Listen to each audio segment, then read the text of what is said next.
That was funny. Corey! Corey, you're selling me.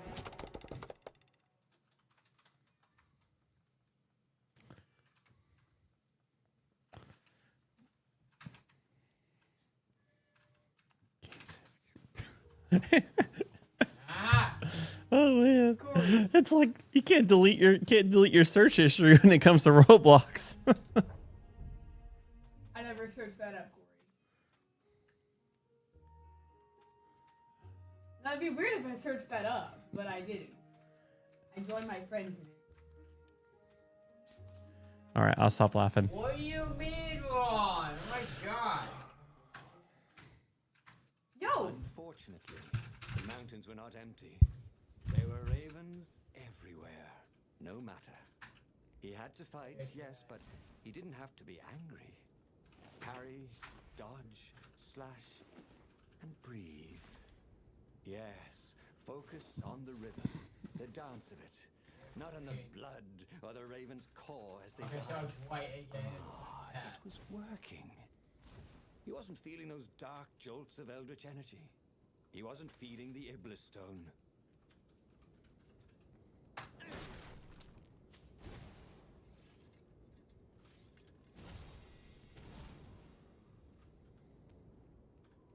Once you try it, you're hooked.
Oh, they really ought to put a railing on this thing, he thought.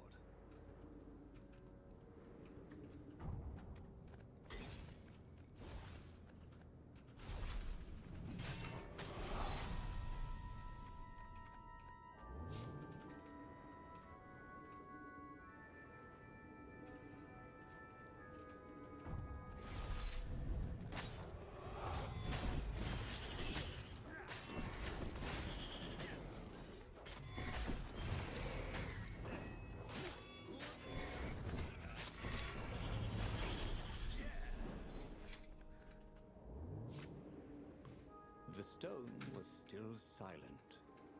His mind was his own, and his heart too. He bore them no ill will, these ravens. They were doing their job.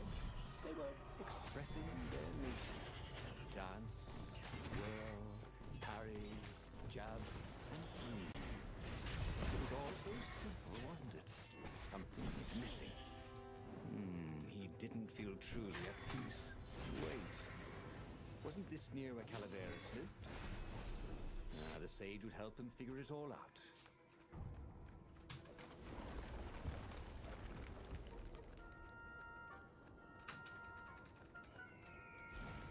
Renado's paws were getting numb.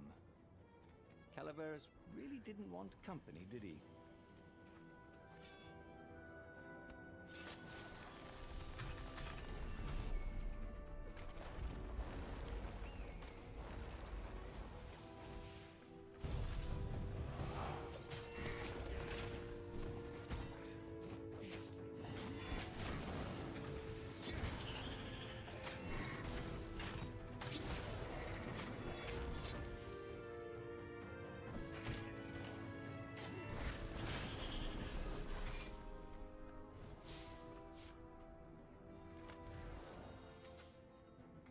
Magical jewel.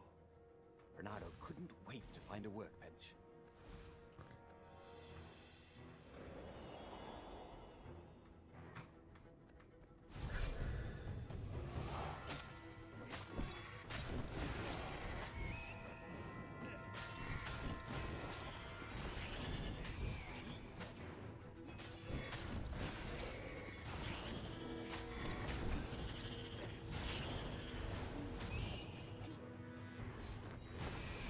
begun rather well, actually.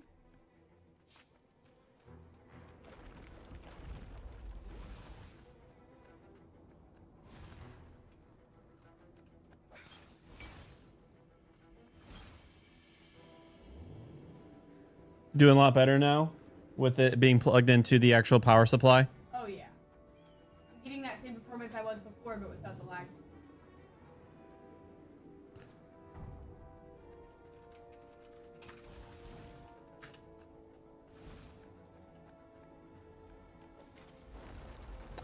That was such a funny, silly moment. It was like, durr, that's what's causing it. Power. The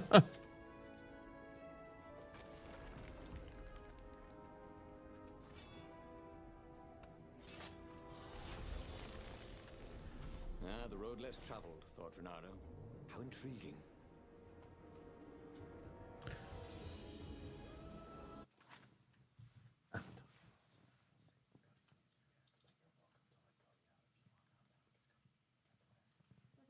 You want to pet him? Desire's gone. Yep. Over.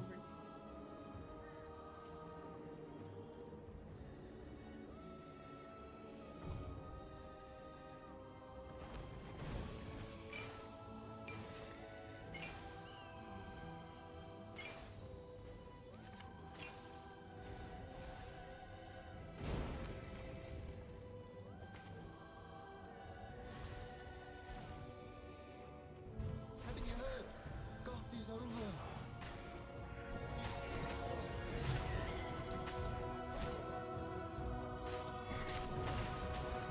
Oh, come on, come on. Oh.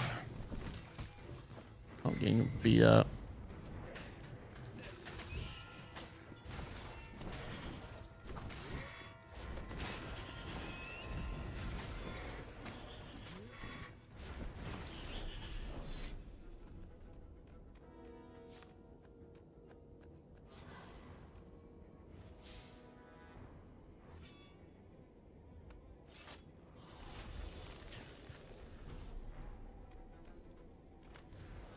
But was this fruit local?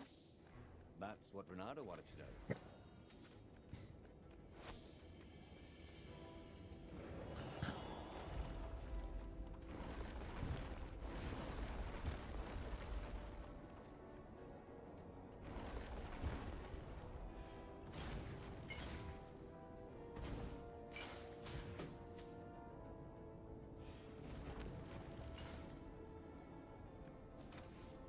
Once, he found a supermanition, the Iblis Stone, silenced by the Sky Ripper's core, had given Renato enough power to challenge the Imperial fleet. But what Renato was seeking was inner peace. The rebellion was on the verge of extinction. It would have to wait.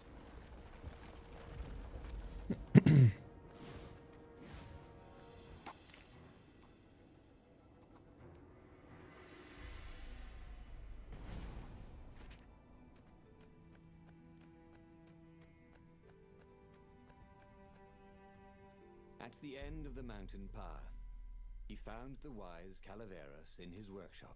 Do fixed souls are only artifacts? He asked the sage. Does your soul need fixing? Asked the sage. I've been killing a lot of ravens lately, he told the sage. You're a fox. Said Calaveras. And to kill birds is part of your nature. Just take joy in it. I mean, I might as well worry about eating flies. Don't you like a fly? It was true. That's what he had forgotten. The joy. Now he was ready for the final battle. The Farfarer cut through the clouds. The air had never felt so sweet since he was a child. There it was. The dreaded Imperial fleet. He could smell wet hemp ropes ahead. Wood and tar and ravens. Even the fleet smelt good somehow. He was ready. He was ready.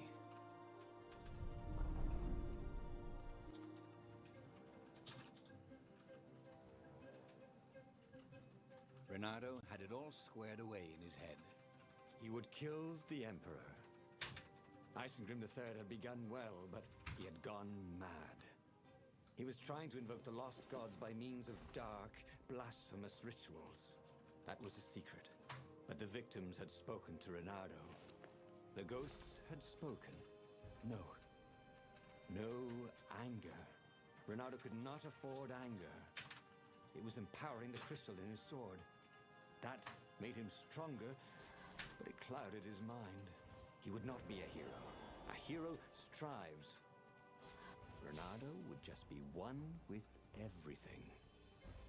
The Emperor would die, and the wheel would turn, and all would be restored without rancor, without sorrow, without pain. Maybe I should follow my nose, thought Reynardo.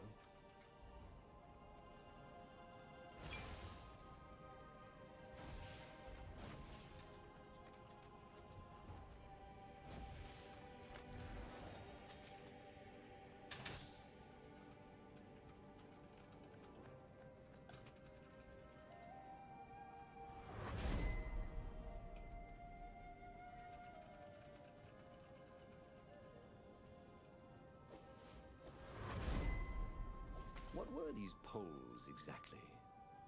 Parking meters from the time of the lost gods? But the more he thought about it, and he had so much more time to think about it now that he was not worrying about the battle, killing the Emperor would not change anything. Another would take his place. Perhaps Zenobia. Perhaps the Speaker of the Rebel Council, and power would corrupt them too, and death would make grief. Grief would lead to hatred. He must lead by example. Reject the violence. Reject the desire to create violence. But how? No one could beat Reynardo at pocket.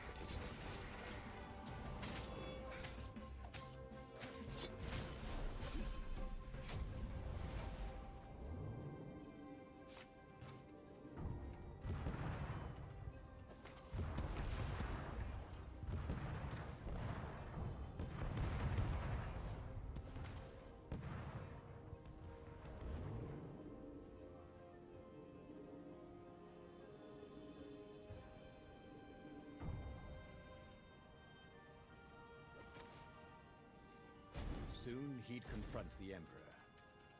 Funny that this whole war had come about because the Emperor feared death. Now it was coming for him. There was some sort of lesson there, wasn't there?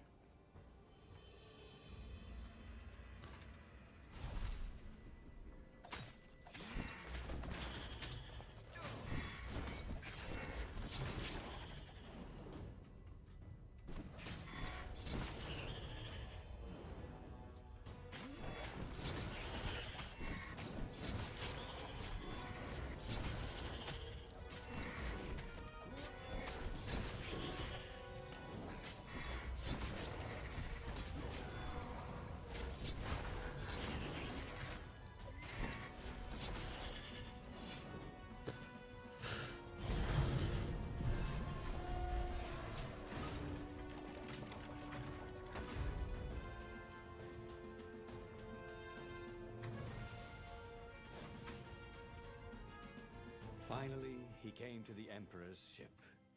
The path behind him was strewn with dead ravens. The path to enlightenment. His mistake, he realized, was trying to change the world. The world would spin and the wheel would revolve whether he strove against it or not. What he had to do was nothing. He had attained enlightenment. He sat down, adopted a full lotus position, and began to meditate. And all around him, the warriors stopped fighting too. They knew. They could feel his enlightenment. They gave up fighting, dropped their weapons, and became his disciples. No, just kidding. The nearest raven stabbed him with a sword and then chopped off his head. I might not have thought this through properly. Thought Reynardo's head as it rolled around the deck and died. And just like that, he was alive again, and back on the Farfarer, still fleeing burning Ubar. The book was still open before him. So, the book was a portal. It took you to the future when your destinies would branch. He had failed and died 3 times, but he'd learned another true thing. The Iblis Stone was evil. It would try to corrupt anyone who used it.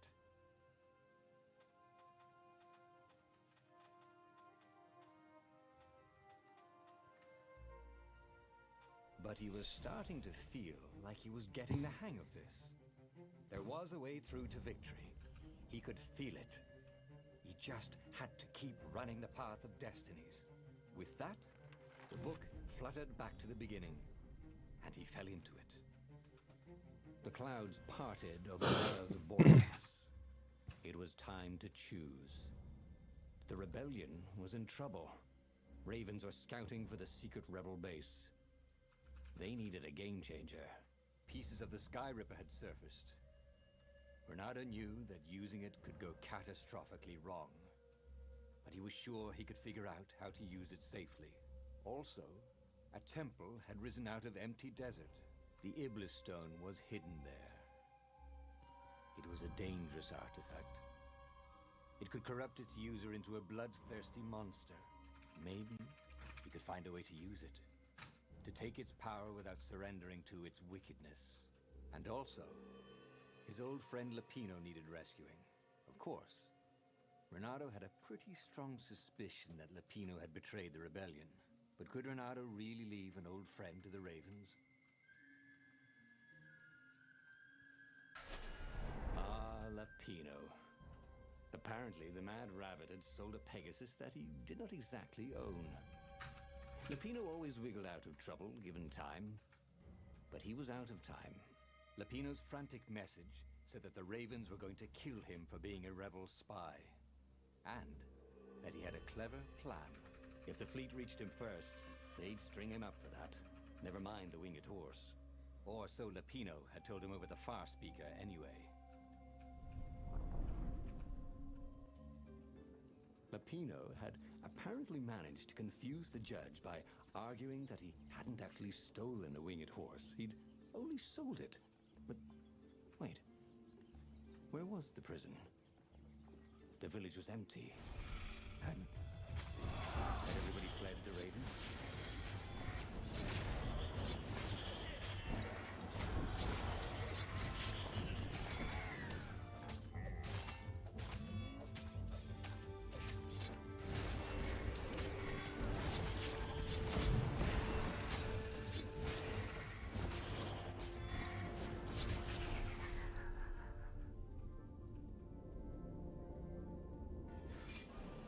That was odd. Renato had been here, at this exact place, at this exact time. This time, there were so many more Ravens. Hey! Hey, a workbench! He could try out his new bling.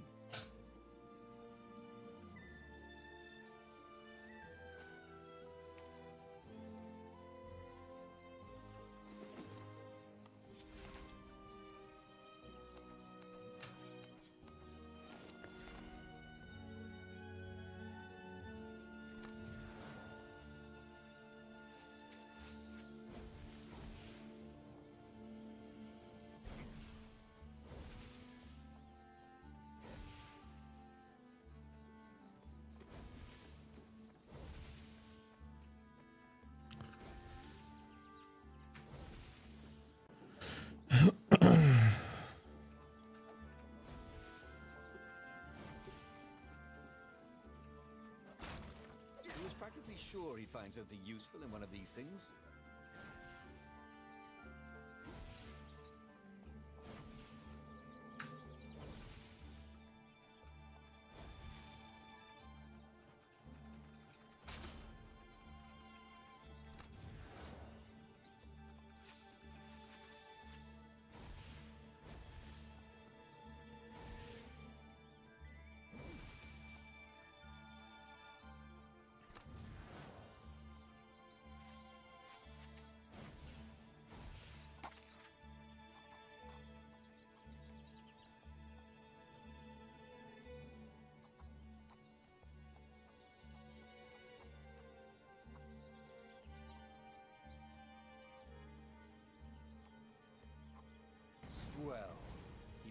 always wanted to do that.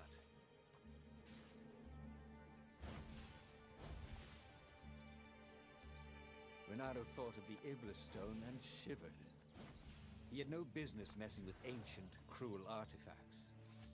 What he needed was his friends around him. Clear eyes, full hearts, can't lose.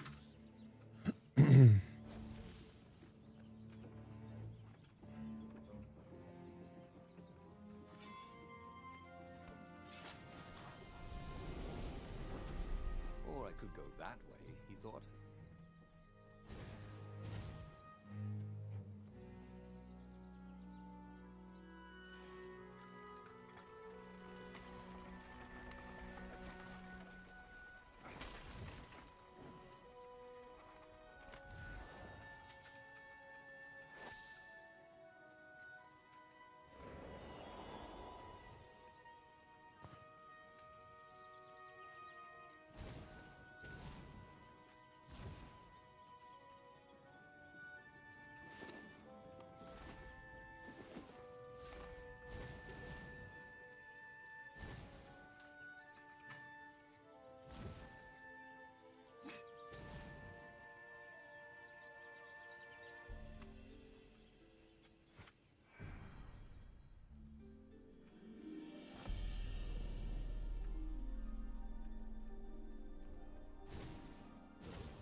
That little color looks good on you.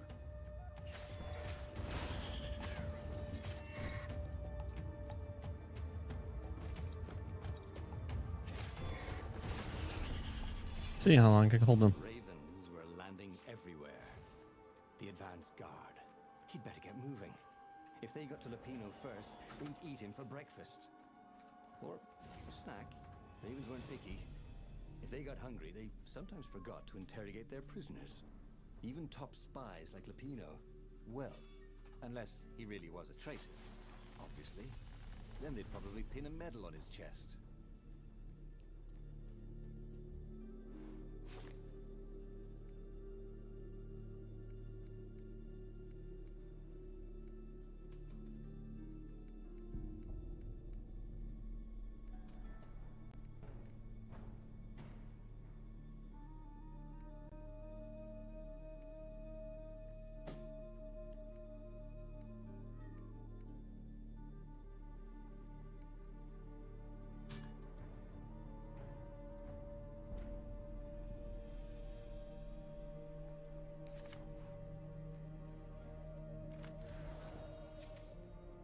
This one looked familiar. Had he lost this one in a card game? Welcome back, he thought.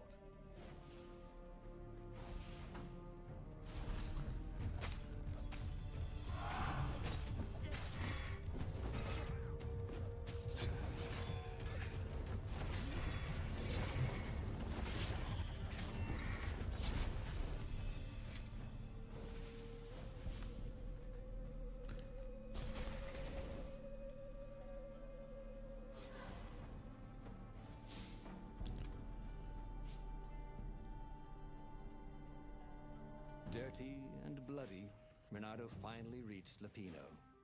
The rabbit was practicing his shuffle. Renato recognized the cards. It was Lupino's favorite deck. Oh, I thought you were in danger. I am. The ravens are coming. Oh, the prison thing. Right, yeah, see, this guard owed me 53 ducats, so we made a deal. They're very reasonable people, actually, for weasels. Now, I got a brilliant plan to kidnap Zenobia. We capture Zenobia, we find out what she knows, and that's the whole war right there. Easy peasy, lemon squeezy. Capture the Emperor's greatest general, who also happened to be a deadly sorcerer and his only daughter. That would be worth it. On the other hand, he could still get to the core of the Sky Ripper, even if he couldn't get the whole thing. It must have great power. Are these the same makers of Biomutant?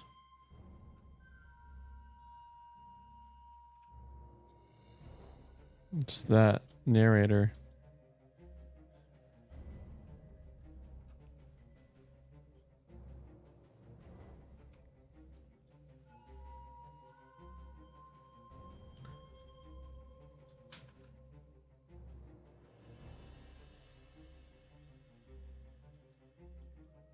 Spearhead Games.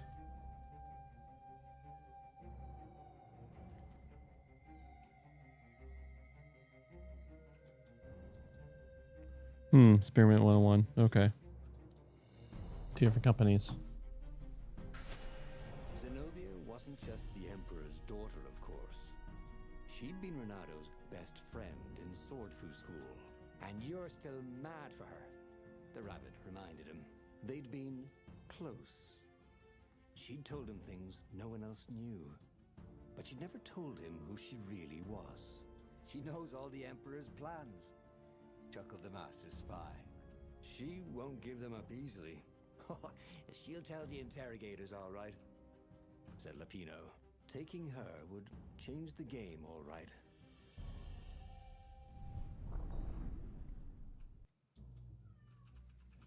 The city was already under Zenobia's control. I had to admire her efficiency. Renato shivered at the thought of Zenobia at the mercy of the interrogators. Could he really turn her over to them? But this was war. It wasn't meant to be pretty.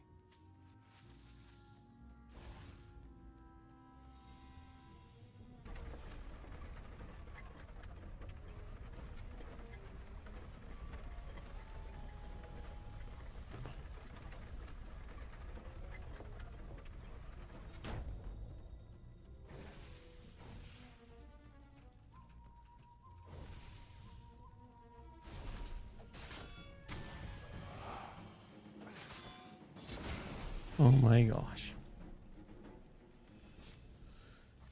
The new pathway made Renato curious.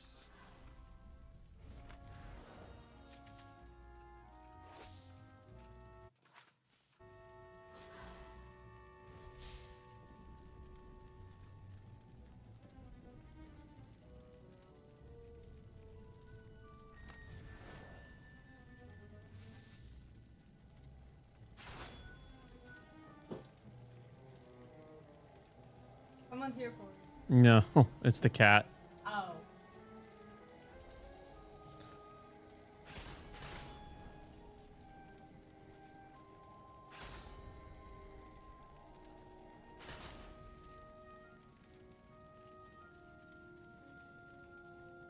See? With enough leverage, you could go anywhere.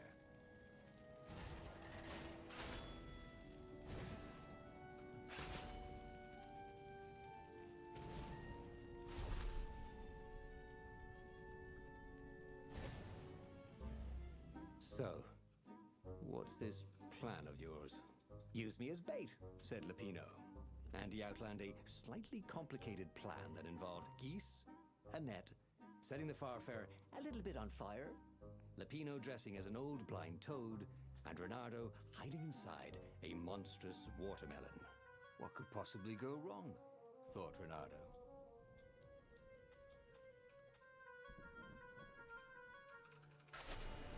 Oh, go ahead. I'm sure you know better, Said Lapino. You couldn't go sticking jewels in your gauntlet just anywhere. What if you dropped one and broke it? Luckily, there was a bench right here.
had arcane power and an engraving.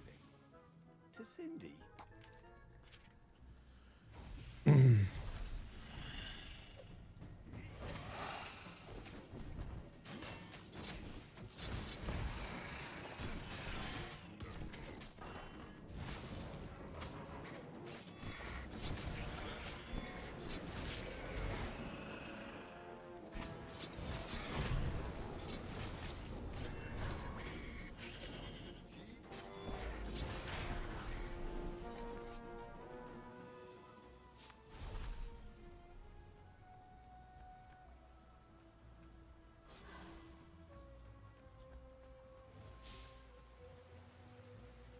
Renato slinked through Zenobia's ship, making no sound at all.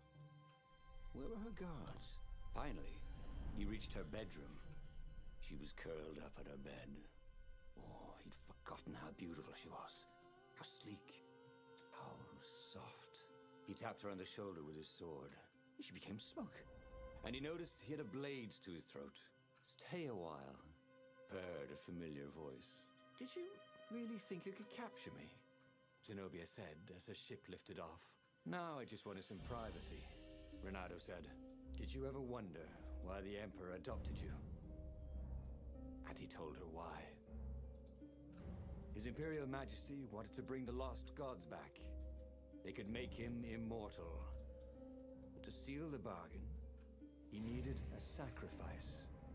Someone who truly loved him. You're lying. She was furious. You can't prove that.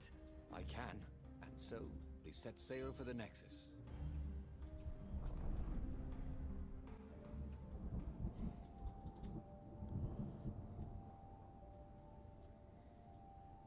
The scientists at the observatory have resurrected one of his victims. Well, he's not exactly alive, but it can talk, and it can't lie. You took a big risk. You know, I could just cast a spell to make you tell me where the rebel base is, and you wouldn't consider that cheating? She frowned. Ugh, fine. Let's go get your witness. The rebellion had started after atrocities that the Empire hushed up. Renato had rescued a priest whose order had been massacred for one book. He had slept in a burnt village. Dead kittens and puppies had come to tell him what the Emperor had done to them. Imagine if you built a house on one of these things. Oh, that would be amazing. It would be like having a boat. All right, Char. Left 30 minutes. We gotta. So since.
There was a pleasant breeze coming through that door. Had it been closed before?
power. Ooh, you didn't find those every day.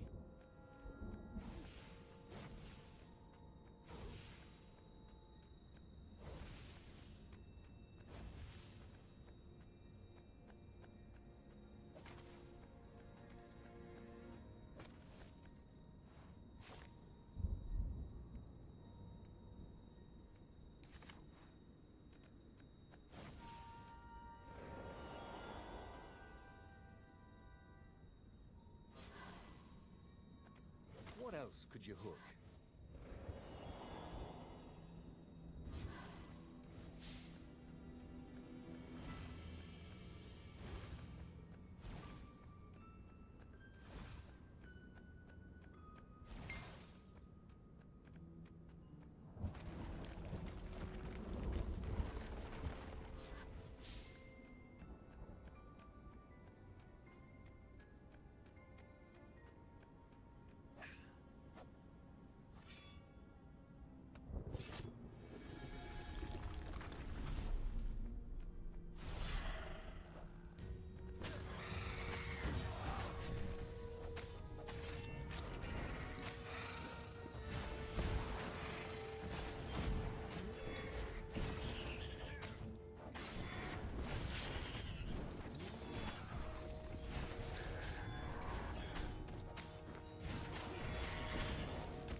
Caught up with him. Don't you think I'd know if my father started practicing black magic? Why? Would you want to join in? Oh, no, I'd destroy his books and... all right, I suppose I wouldn't. She stopped, troubled. He ran on.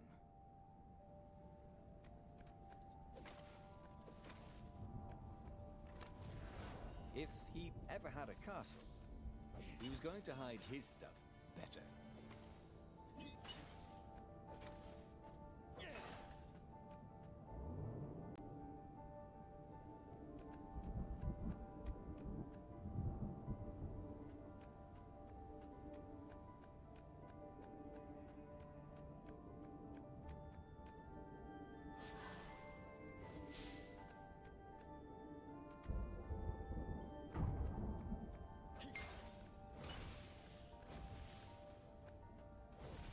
Renato had been searching for a way to save the rebellion.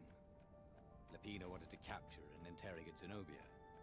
But if he could show her proof of her father's madness, maybe she would join the rebellion.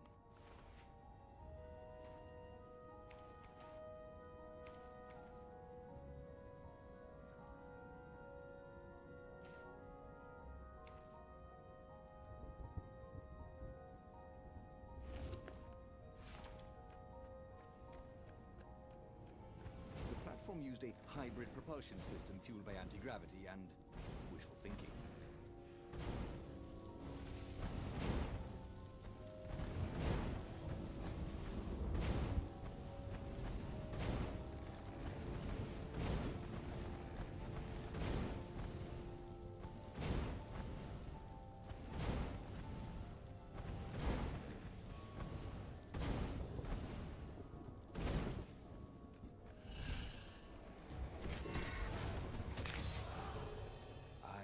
Go, he thought.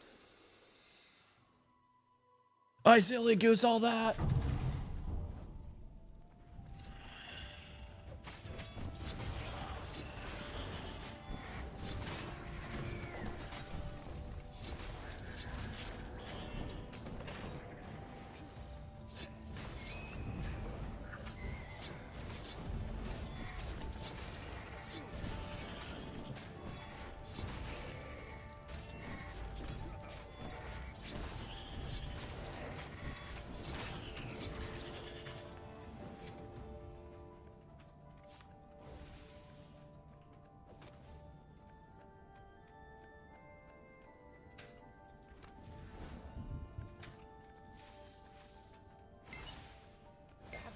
Something useful in these things, didn't there?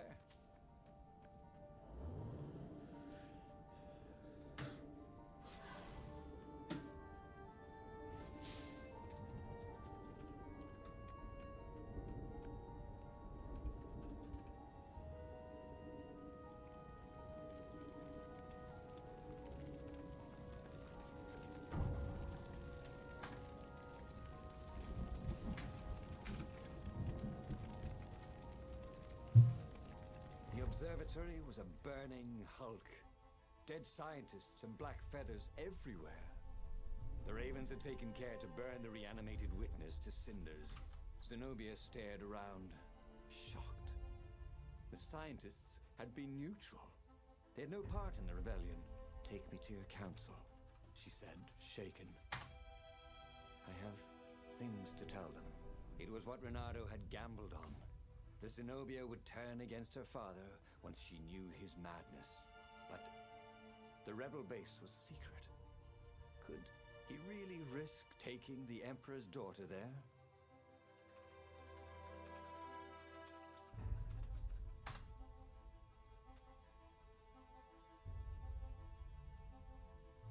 Renato reached Lapino by Farspeaker Toad, the one creature the ravens had left alive at the observatory. Lapino seemed awfully anxious to meet him at the secret base. If he was a spy for the Empire, he'd turn around and reveal the coordinates to the Empire, jeopardizing the entire rebellion. But Renato couldn't bear to think that Lapino would commit such horrible treachery. There was still good in the Mad Rabbit. He felt sure of it. I'll meet up with you at the base, Lapino said through the Toad. Good thinking. Renato gave him the coordinates. There's a shuttle here I can borrow. Renato found Zenobia in the chart room. I've been having awful dreams, she said. Dead kittens and worse. I thought they were only dreams, you know. Why would anyone want the lost gods back? In those days, the favorite of a god could become immortal. She held herself and shivered. He wants to become an eater of souls. Well, I'm not afraid of dying. Just tired of boredom. Renato said, but she didn't laugh. Silence fell as they flew towards the ruins of the city of Ubar, where the rebellion leadership was hiding. If Zenobia couldn't help them fight off her father, no one could.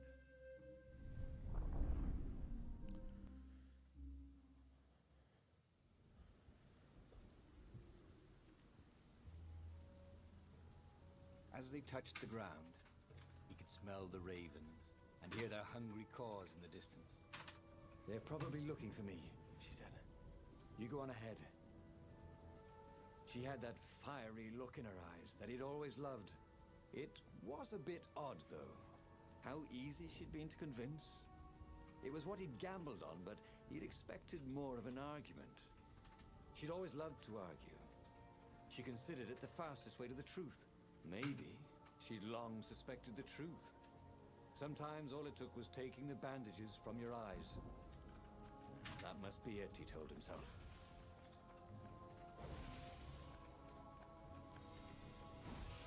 Sometimes, all you know is what you know. You know?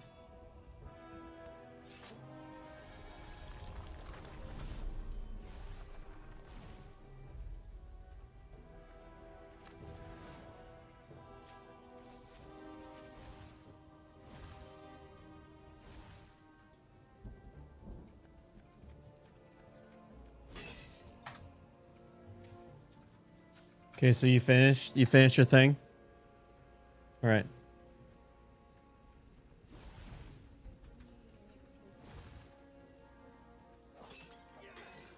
Okay. There was an inscription, no spitting.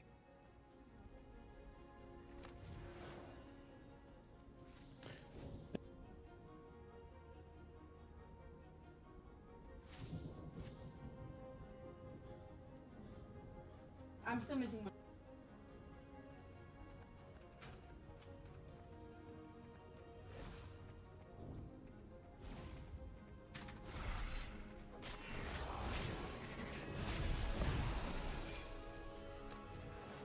Ooh, sparkly, thought Renato.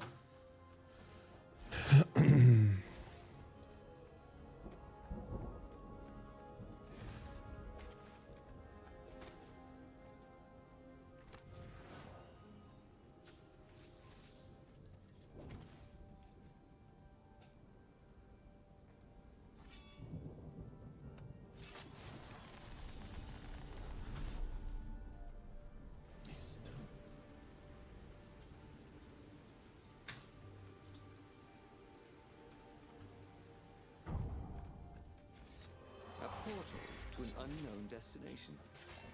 Yeah, I bet it's totally safe, thought Renato.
Oh my god.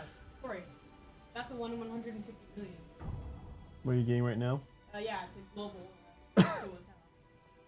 Oh my. Wait, never mind. I'm just. You got a silly one. No, that's the 1 in 150 million. Okay.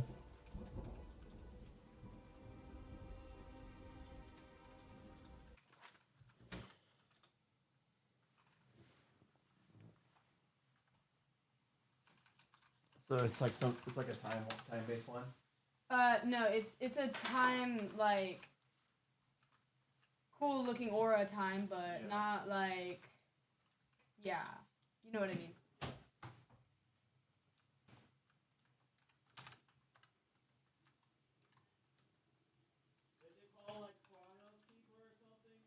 This one's like hold on, out of the 74 days of time in game that I have on that game. And now there's a different aura called Chronos, but this one's called Overture. It's my 1, 2, 3, 4, 5, 6, 7th best. That's cool.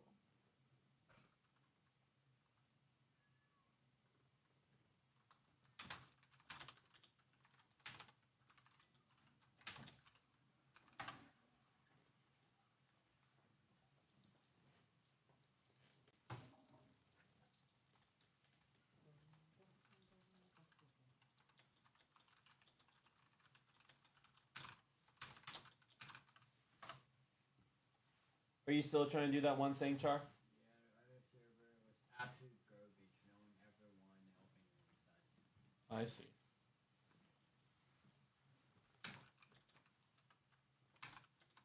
And right now, what I'm gathering is your brain is stuck. You really, really want to do this.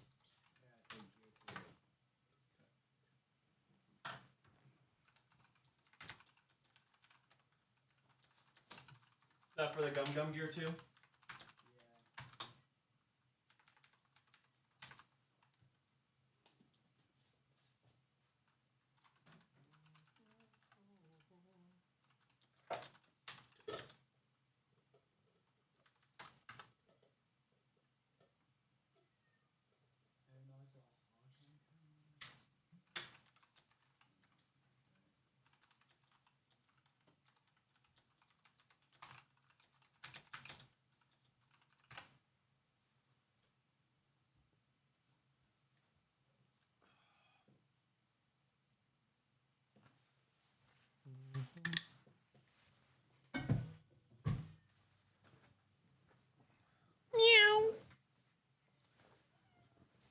Okay, Corey, what was that? Actually, what was that? I have no idea what that was. Don't act dumb. Did I all I saw was gum gum punches. Dude, I seriously have no like I put my beverage in my cup holder. Did it make a unique cling? Oh, okay. When you said that, you were doing gum gum stuff and your person was also doing gum gum stuff or whatever skill still. I thought you were talking about that. Where was a workbench when you needed one?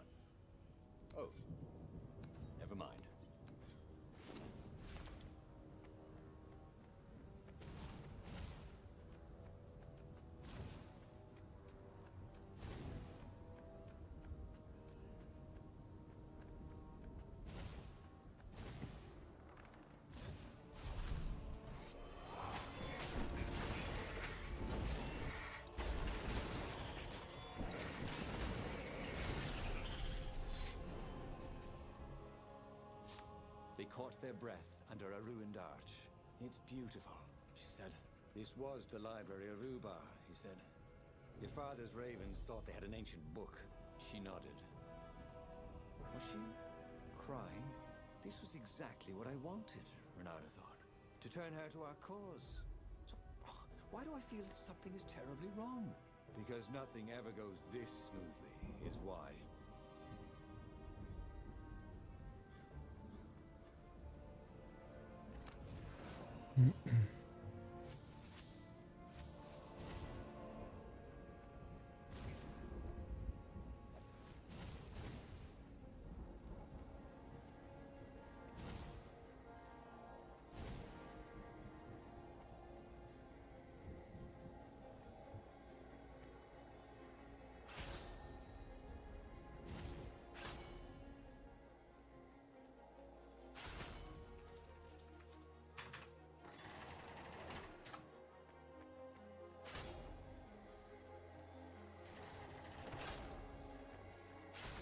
Hey, why don't you guys fight in groups?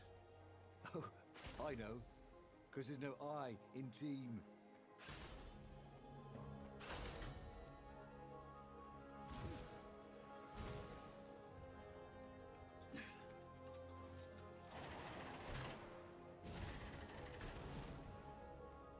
The long stairs. So he was close to the rebel base. Nothing was on fire. So far, so good.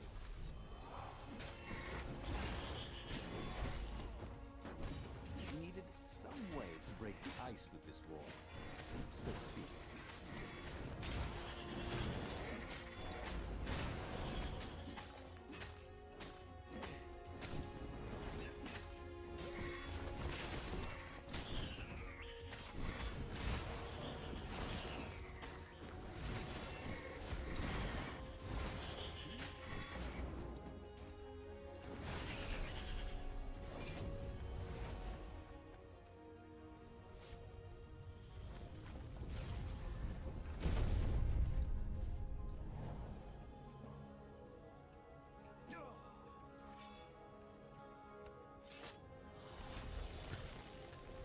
I wonder what happens that way.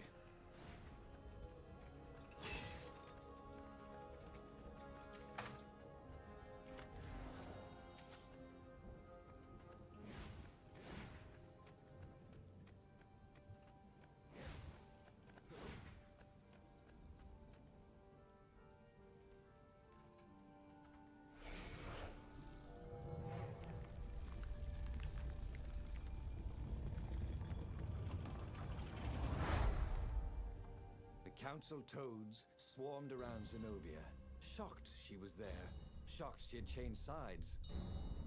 Then the walls exploded. He heard toads croaking, "Oh, the ravens!" Blackbirds were pouring through holes everywhere. "It's a trap!" cried the council speaker. In the confusion, he saw flashes of magic. Then Zenobia being hustled off by Imperial troops. So... she had betrayed him after all. Renato ran for his ship. The Farfarer flew into the clouds, barely losing the Imperial ravens pursuing him. The rebellion was lost, and he had lost it. There was nothing to do but find Zenobia and make her pay for her treachery. His heart ached. He still loved her. But he had trusted her, and he had been a fool. She would be back at the fleet, gloating with her mad, bloodthirsty father. For all Renato knew, she was helping him bring back the old lost gods back from their exile.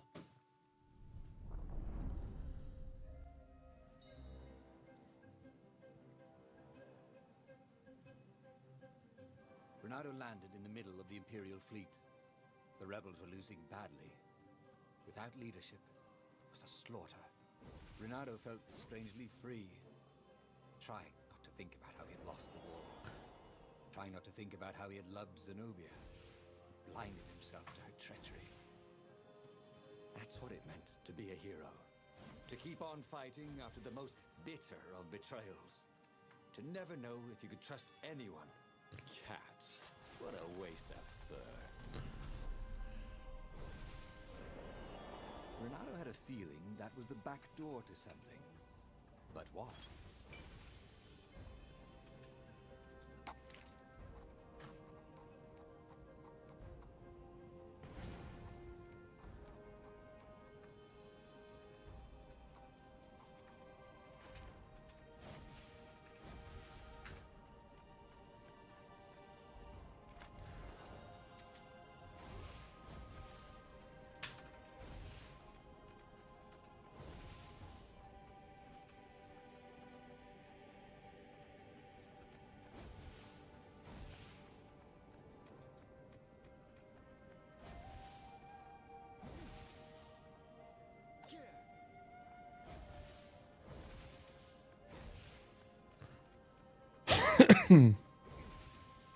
Oh, of course.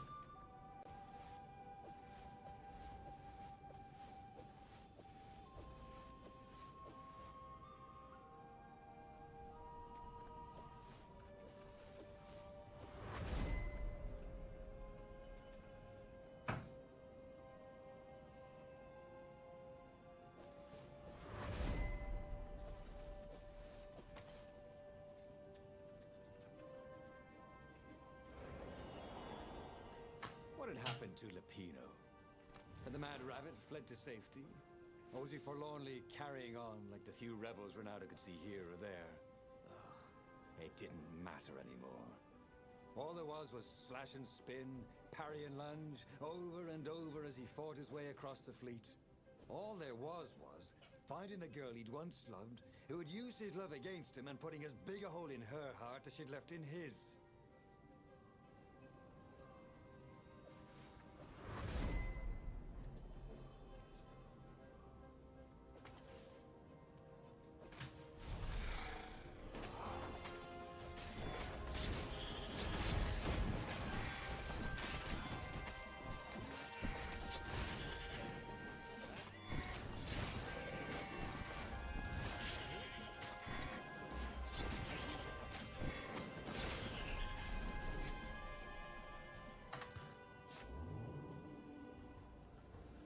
Good thing Renato didn't have vertigo.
Suddenly, Zenobia was there, advancing a Lupino.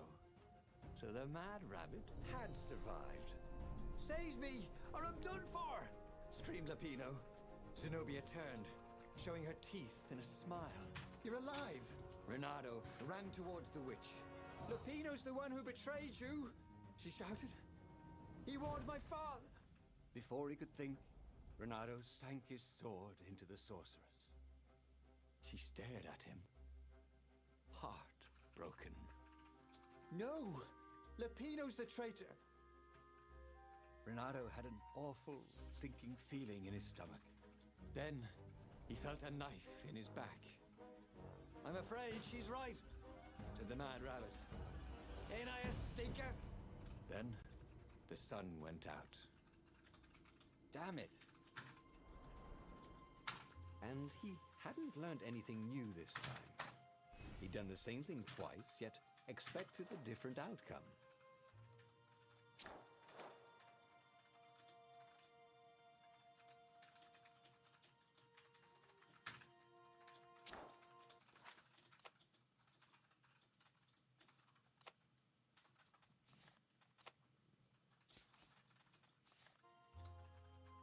There would be a way to win.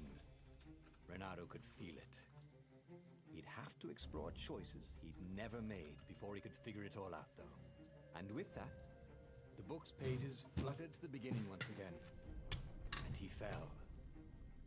The clouds parted over the Isles of Boreas. It was time to choose. The rebellion was in trouble. Ravens were scouting for the secret rebel base. They needed a game changer. Pieces of the Sky Ripper had surfaced. Renato knew that using it could go catastrophically wrong. But he was sure he could figure out how to use it safely. Also, a temple had risen out of empty desert. The Iblis stone was hidden there. It was a dangerous artifact. It could corrupt its user into a bloodthirsty monster. Maybe he could find a way to use it. To take its power without surrendering to its wickedness. And also, his old friend Lupino needed rescuing. Of course, Renato had a pretty strong suspicion that Lupino had betrayed the rebellion. But could Renato really leave an old friend to the Ravens? Every child knew about the Sky Ripper. The Transcendent Emperor had buried its pieces deep. And then, this Emperor's horrific sacrifices had brought it back to the surface. Renato wasn't exactly sure how to use the legendary weapon. But surely, there must be some way to do it without provoking another catastrophe. Had he, somehow, summoned the long-lost components of the legendary weapon out of the deep places of the Earth? It was more than Renato could fathom. But if he could find a legendary weapon, he would use it. As he set foot on the island, Renato couldn't help feeling a bit curious. Was Lupino still waiting to be rescued? No. He was probably drinking champagne with the ravens. Did ravens drink champagne? Did rabbits? Renato felt oddly thirsty, come to think of it. Why had he chosen the Sky Ripper? Renato never made plans that required constant vigilance. He was a hero. He didn't think too much. He just went with his gut and hoped it all worked out. The Sky Ripper was a long shot. He'd have to devote himself to it. No side journeys, no rescuing old friends. That was against his nature. Could he stick with it?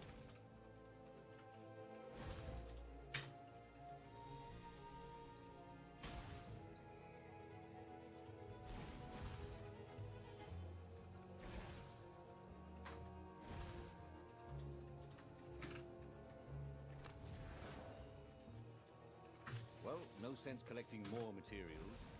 It was time to make something pointy.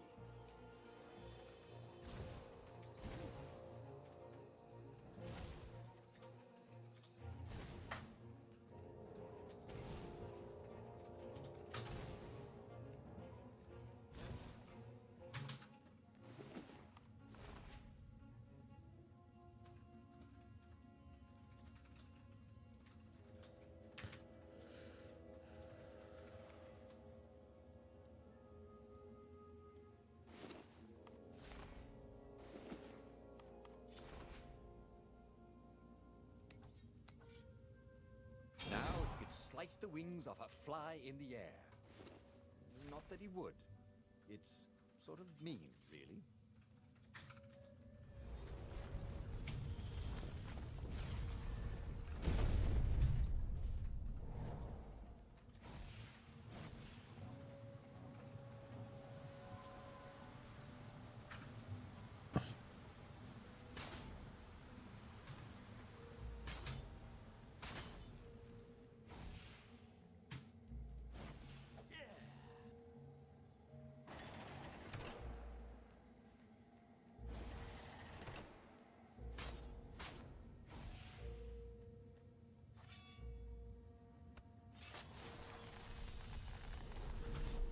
what's behind door number 2?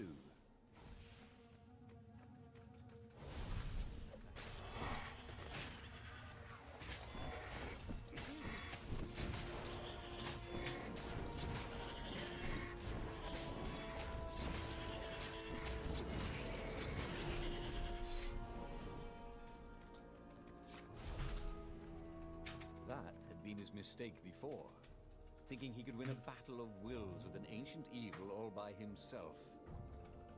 He had to be cleverer than that, or braver, or something.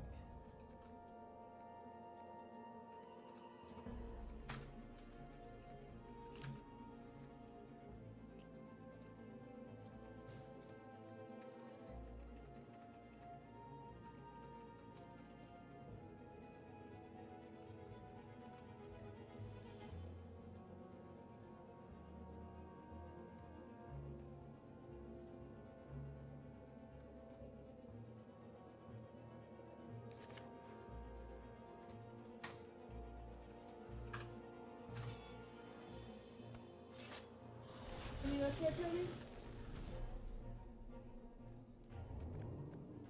That's who he's supposed to be fighting. It's a bit windy up here. Are you gonna beat him?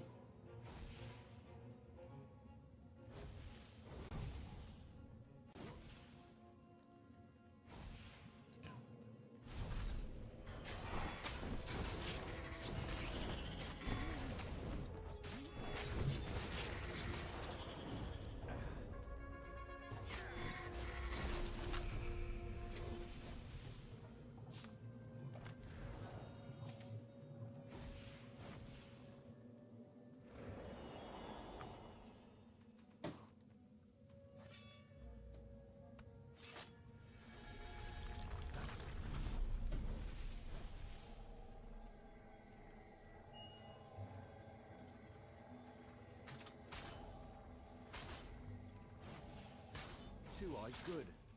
One eye dead.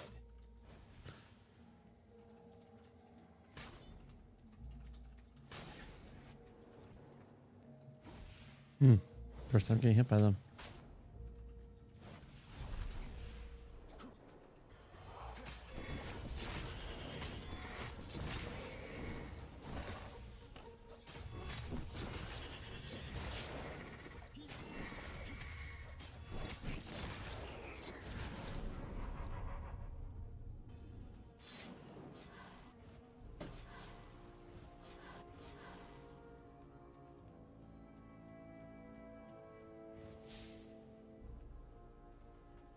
When I build my castle, thought Bernardo, all my gates are going to open with buttons, and all the levers will drop rocks at your head.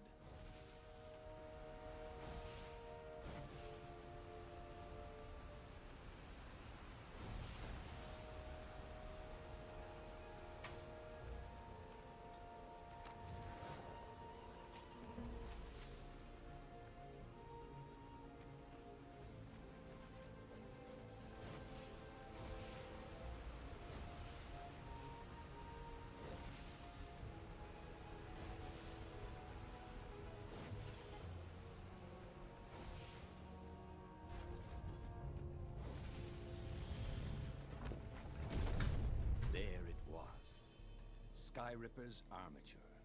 The stuff that dreams are made of. Engineers' dreams, anyway. The device was intricate. No one alive had the skill to make a thing like it. How was it part of a weapon at all? He'd have to ask a scientist. But first, he'd get the second piece. Sky Ripper had a heart. A core that had come to rest on the next island. Well, there was another island he could reach. Zenobia had just invaded it with her father's Raven battalions. She must be encamped there still. But fighting Zenobia now, that made no sense at all. He'd already sacrificed one friend to get this armature, was it? He didn't need to hurry to face her. She would find him. Renato asked himself why he changed course to confront Zenobia. He'd no idea. Sometimes he would just do things, and he could never figure out why he'd done them. Usually, they worked out. After all, he was a hero. The truth is, though, he wanted to see her, wasn't it? It had been a dozen years since Swordfu School. He'd followed every rumor about her, every scrap of news. Not that he still loved her. After all, she was his enemy. No, it was solely because know your enemy. But it would be great to see her. Even if they faced off across sword points, as they'd done so many times at school. The world was a less interesting place without her.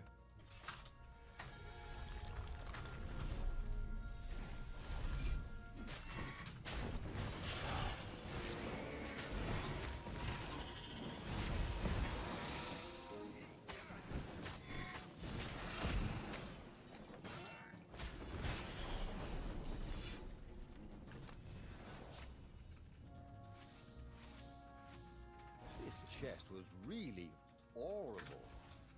Get it?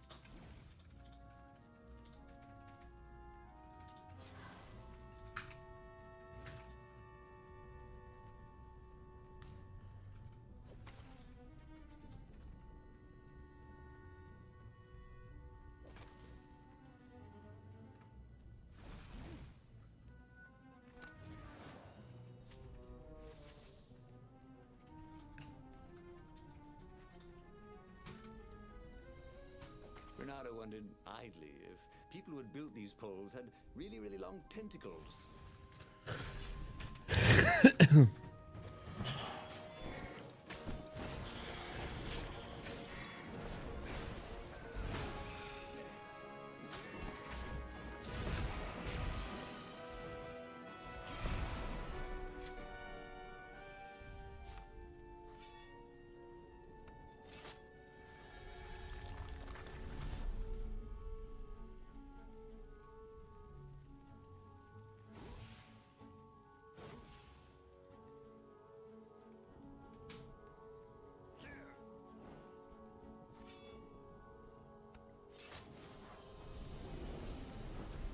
It was time for a little exploration.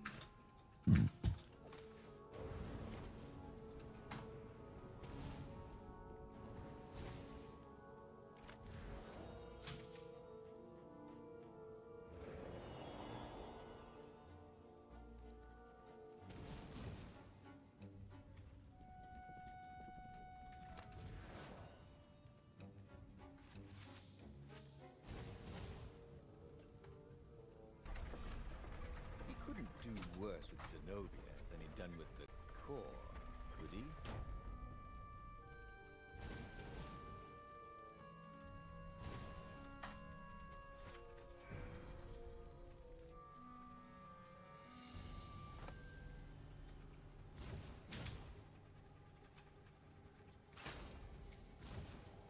Anyone ever tell you you have a lovely eye? No?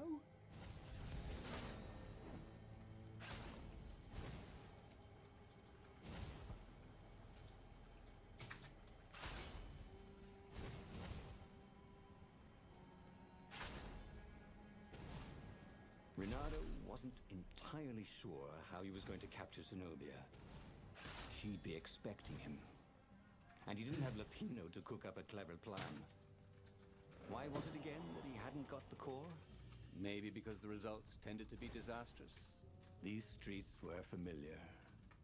The Swordfu School was closed now, but he had been down that street 1,000 times. He knew that pub. He knew that alley. He knew the alley behind it much too well. No wonder Zenobia had chosen to invade this island herself.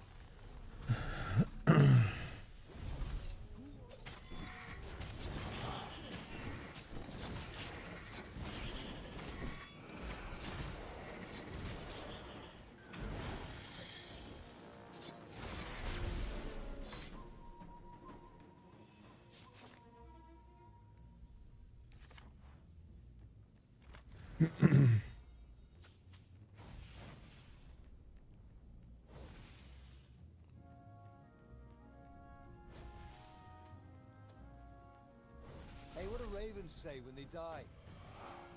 Never mind. I'll wait.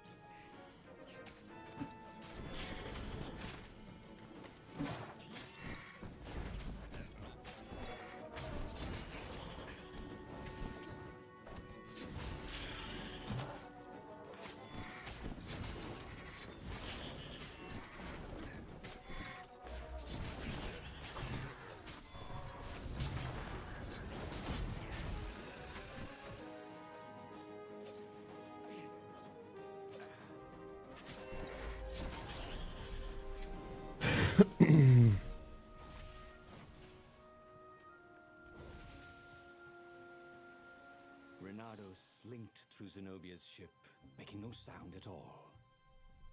Where were her guards? Finally, he reached her bedroom. She was curled up on her bed. Oh, he'd forgotten how beautiful she was. How sleek. How soft. He tapped her on the shoulder with his sword. She vanished. And he suddenly noticed he couldn't move except his mouth. In fact, soon he couldn't keep his mouth shut. He told Zenobia everything. Skyripper, the Iblistone, even where the secret rebel base was, until he was hoarse. It was some kind of truth spell. A talky truth spell.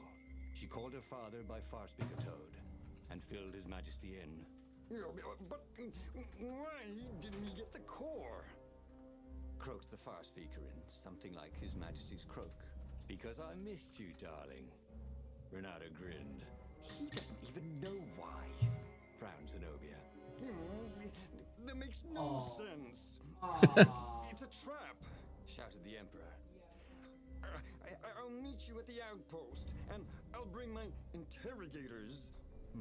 If Renato came face to face with the Emperor, maybe he could assassinate him. But maybe it would be smarter and safer to turn Zenobia against her father.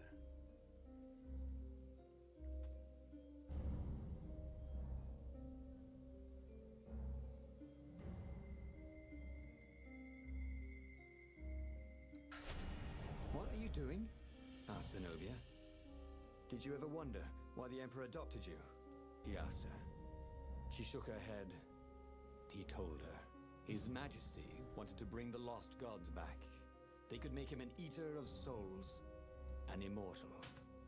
But to seal his bargain with them, he needed a sacrifice. Someone who truly loved him. She was stunned. Furious. You're lying. Under a true spell? It's a trick. You can't prove that.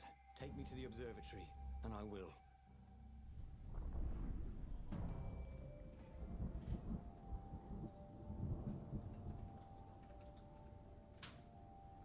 What kind of proof could you possibly have? She said as they landed on the Nexus. Your father ritually sacrificed a village, and he left witnesses? The scientists resurrected one. Well, it's not really alive, but it can talk. A true witness. She frowned. The dead can't lie. Well, I bet they could. They just don't have any reason to. She nodded grimly. You go on ahead. I don't want the Ravens to see me.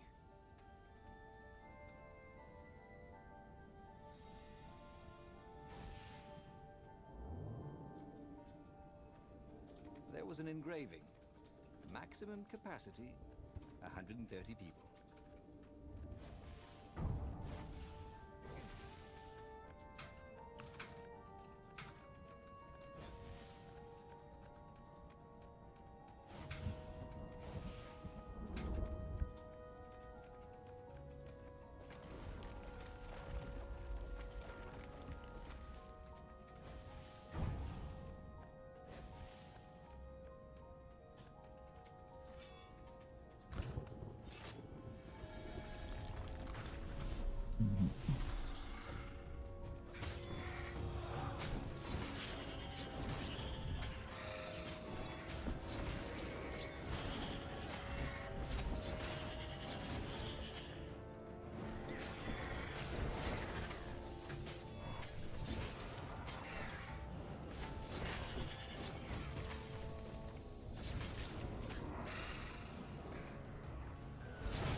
I don't hear any controllers going on.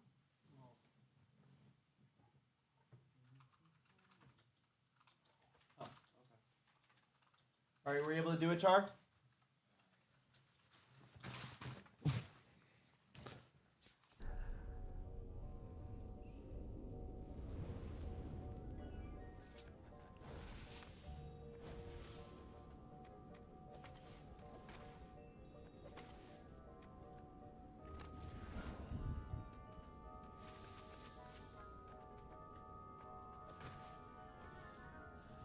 Hey, Charlie, were you able to do it? You know? Okay, but you tried though at least, right? Was that the agreement? That you'll try?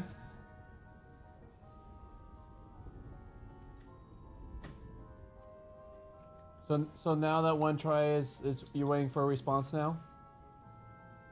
Is that what you need? Is your brain having a hard time moving on?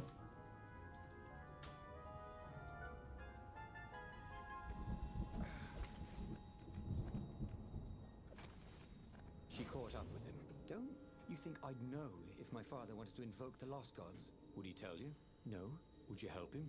No. I'd burn his books. Why'd he adopt a stray cat? You don't ask a thing like that.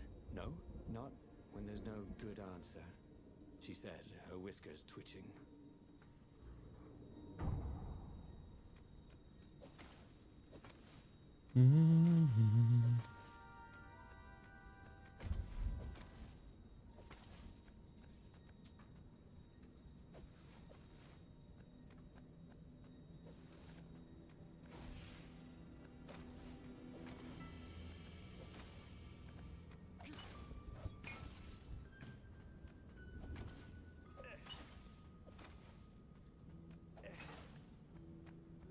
Okay.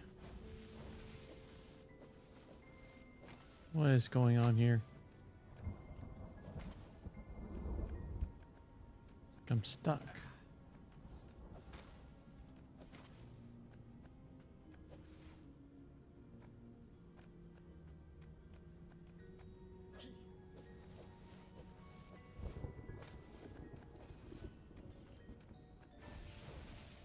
The game glitch?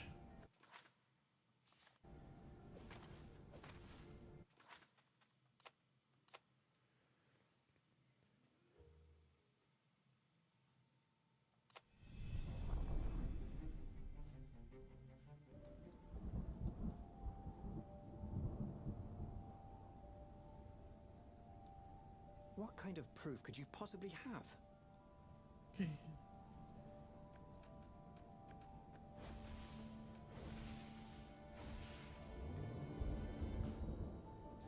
Renato had always wanted a flying carpet. This was more like a flying tabletop, but it would do.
geometry.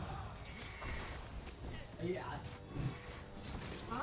Yeah. Hey. You already did try. You already beat it. Did you see it?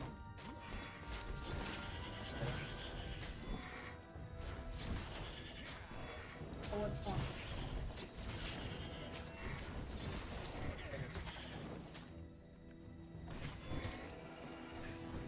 Oh my gosh. Oh, wait. Oh, I just kind of messed up. Yeah, I have no clip on. I'm playing with mods. This is mod young. So you see that supernova? That's one of the mods I have installed. So this is called Geode right here. It's the most popular mod for Geometry Dash where you can install a bunch of different mods. I have a bunch. I have one where like this one right here is called Globe. It allows me to do if I go into this game right here, you see all these other people? Those are real people actually playing the level right now. Because it's online. You can actually like go into rooms and play with She your friends. caught up with him. Don't you think I'd know if my Oh, father well, was I to invoke read the it, lost so. gods? Would he tell? Yeah, and I also have a big mod menu that I can go through. I can speed hack, no clip. Okay, now it's there. Why would you want cheats? Because I can turn them off and on. It's more fun, and you also don't get rewarded, so you can't just cheat. So, like for example, if I were to turn on no clip, I'm not going to get rewarded for beating the level or getting far in the level. It's just for fun. Mods make the game a lot better, honestly. Because it makes it, like for example, there's one that I use called No Death Effect, where it basically just removes your kill explosion. So you have, Why would you want that? because it makes it easier to see how you died. You can actually like, you have a second to look at where the hitboxes and what you died from, how you died from it, and where you Oh, touched but it. A lot of people care about that. I mean, I should have a bad sense of what mods. oh, and then also you can make your icon completely whatever you want. Meaning, really, if I wanted to right now, I could take a picture of your face and upload it onto a Geometry Dash cube. It plays you. Okay, now that's cool, but everything else is kind of messed. Oh, that's not even all I have. I have a lot more, and there's still a lot more that I can just get for free at any time. I've got a bunch of texture packs. Like what, Minecraft? No, the one I just showed you. I've got a bunch of different ones that change the He was a difficulty. weapons engineer. I've Ronaldo would got make a bunch cannonballs of go ones much that faster. make it based off of different games. Fire random. I think I have a Like Roblox cool. one. I do have a Minecraft one. Dude, mods are really cool. And Charlie, you know that Geometry Dash is not supposed to be an online game. The most you ever get in like online sense is you can play other people's levels. That's But it. you can never actually see them in game. Yeah. Fuck your life. And then considering platform levels, now there's like 2-player levels that you can play with a friend.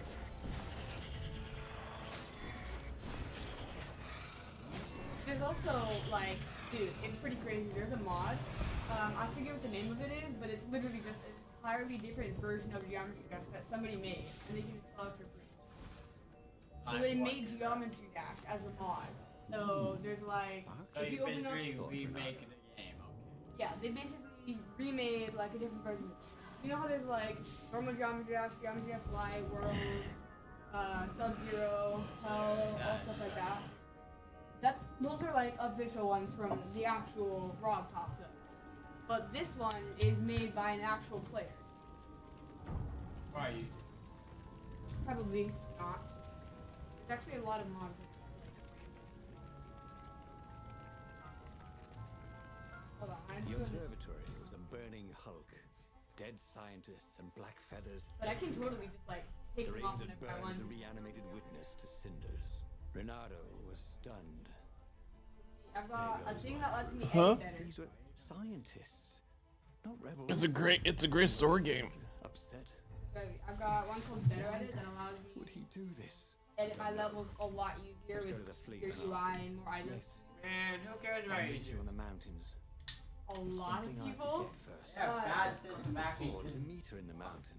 Custom He'd given the keybinds, Empire the location of the secret editor rebel level base. ID API, It would which need is rescuing. self-opening levels, kind of. God, DMD that API. sounds Why I've got happy was he going to textures, meet so up it with makes her? everything easier to see. And Wasn't it makes levels more easier. important to rescue I've the got rebel jukebox, council from which the allows me to almost put any certainly song I human want attack? over any level. Why was he in this war? Okay, anyway? now that one's good. Was it really to fight That the good one's fight, good. or I've got did he one just that want to allows me see to her have a again? bunch of more One of custom-made these days, icons, Renata and thought that's I the should one that lets really me figure out make my my motives own. before, That's perhaps. I've got Yeah. texture loader that allows me to make my own textures and like basically I can take any block in the game and say I don't want it to look like a block. I want it to look like a circle. The Imperial So now Air any is single not an level easy that catch every to single see. level that has that Once you specific ignore block all his will now be a circle. qualifications. And on the other paw, I've got Nice. treasure Nice. ripped joining a war against your intended I've got trash was cans so I can delete things. pretty My extra pod, optimistic. which Yeah, but on the back paw, basically just thought helps me Renato. with editing. Yes, Oh, it sounds God. exactly like him. Good. Oh, no, I'm actually, so glad XP we bot had is my some hack. Chat, he told himself. It's not actual hacks, but it's just like I did basic clip bar, practice fixes, modifiers, no clip, so directions, fail, no hack, No frame clip steppers. is hack. But it's not something like an actual hack plan that you install. It's a mod that Geometry Dash allows. This is all supported by Geometry Dash. I know that. but, Every single one is approved by the owner of the game, Rob Top. Did it, like, shit where, like, can you check the character? Yeah, they basically just make this giant mod pack and then they send it to Rob Top. And then And Rob then he Top is like, confirms it. yeah, Rob Top is like, hey, that's a cool mod. I think people really enjoyed this. Ravens was. They never dropped Oh, any and then hints. also I've got a mod. I forget. It's called Texture Packs. It allows me to go through all of this and I can install like 100 or there's 77 different texture packs There's 77. because they're all 100% different and they keep my But the game. number. Bro, 77, not 67. Oh, well, that's 3 sevens. No. That's. Bro. Okay, anyways. But I don't. But 37 means. just anything with 7 in general just means completeness. But I don't think not like 7's a, it's lower than 10, so it gets used gets used much often. Not too many people know it's a number of completeness. Yeah. Anyways. Like the reality is, I don't think, your family knew that until you learned that, because not too many people like are deep into biblical narration. But so like you know what the normal Geometry Dash menu looks like, right? Does it look like that? That's pretty cool, huh? Close. The but background's This was much The easier background than is- free climbing. the icon.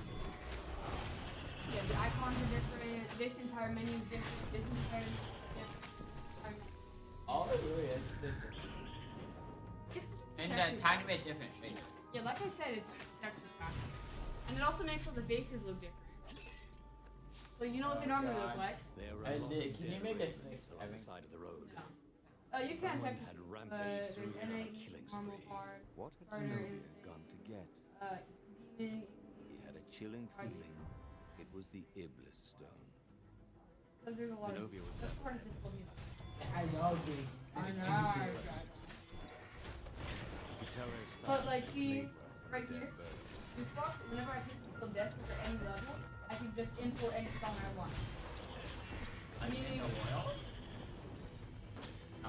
meaning I can literally go right now, open up my camera and not my camera, but my my Apple files, Music or something. my files, and I can literally record your voice and then put it into the song of the level. Couldn't they have put in an elevator? Or a giant eagle? It's pretty cool. Something. And that also doesn't affect your progress. You can play the hardest level in the game with a song that goes like. That's weird feeling. Wait, so you can do soundboard effects, right? Like you can just make a level with Oh, God. In fact, it's not even that I can just make a level like that. I can make any level in the entire game, no matter who made it, no matter how many plays it has, no matter anything. I can turn any single level to have any single audio file in the entire world. It's pretty cool, Shark. So you're saying you can have classic audio, classified audio. In fact, I can make a level right now by myself, or just go into someone's random level that they just made, and just put any song I want over it. Now, obviously, it only affects me, and I can always change it back to the original if I wanted to. But, like, That'd be so funny. Somehow I got classified audio. but also is used for, like, there's specific songs that I'm not going to mention much that RobTop doesn't allow because they have swear words or it's inappropriate or stuff like that. And you can just install those songs off of Spotify and put it into the game. You can, like, because there's specific levels I that have. swear, that's why you don't add hacks. They can just do whatever they want to the game and just make it good. Well, that's 100% preference one. And also you But actually have ours, to. you didn't they'll get a strike or something. No, this is 100% allowed by RobTop. It's just, it gives you like a little warning before you install that mod where it's like, hey, this can be used. And it's also like, you have to know what you're doing in order to do that because you have to like install the song off of Spotify and level. You have to like, you probably, like 90% of people who are installing a song into a level is going to listen to the song before that. And if they're listening to the song, then it's just as bad as putting the song into the level. Because there's specific songs, or there's specific levels that aren't really like super duper popular, but they're just like levels that exist. And they have like perfect scenes with inappropriate songs that RobTop wouldn't allow, so they put that inappropriate song in. And it's 100% preference if you want to. I feel like I should put a lawsuit. A lawsuit against it. 100% preference if you want to, and they do tell you. Yeah, but they can use it for injustice. That's allowed. Yeah, and that shouldn't. Why not? When it comes to Well, you agree with me, right? when it comes to modding, it's still like you have to do your own stuff. There's a lot of like. But you agree with me, I feel like they should change that to make it they can't do injustice. Oh, That kind of rid of the whole point of the mod. So it's like what? if that's all Oh. you care about, then It's not Yeah, what we're most people following. even care about. They just have it, or they have the ability to install it. I mean, there's when it comes to modding, there's only so much. Like Pokemon will go, you know, Pikachu. I mean, oh my gosh, Nintendo will go crazy after you if you put anything that is not. If you mod any of their materials on their stuff. For games like Bloons Power Defense, Geometry Dash. That's super dependent by the developers. Yeah. But there is But yeah, I mean, like of course, like.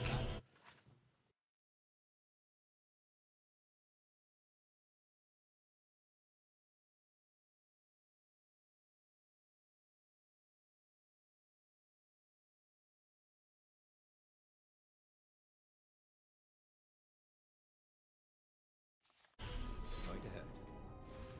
Actually, it already did.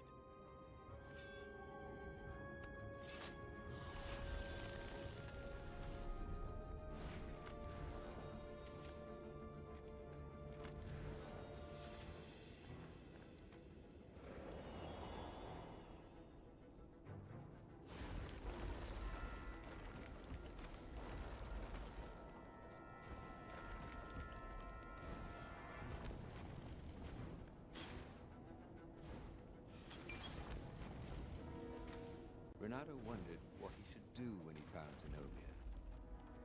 What could he do if she had the Iblis stone?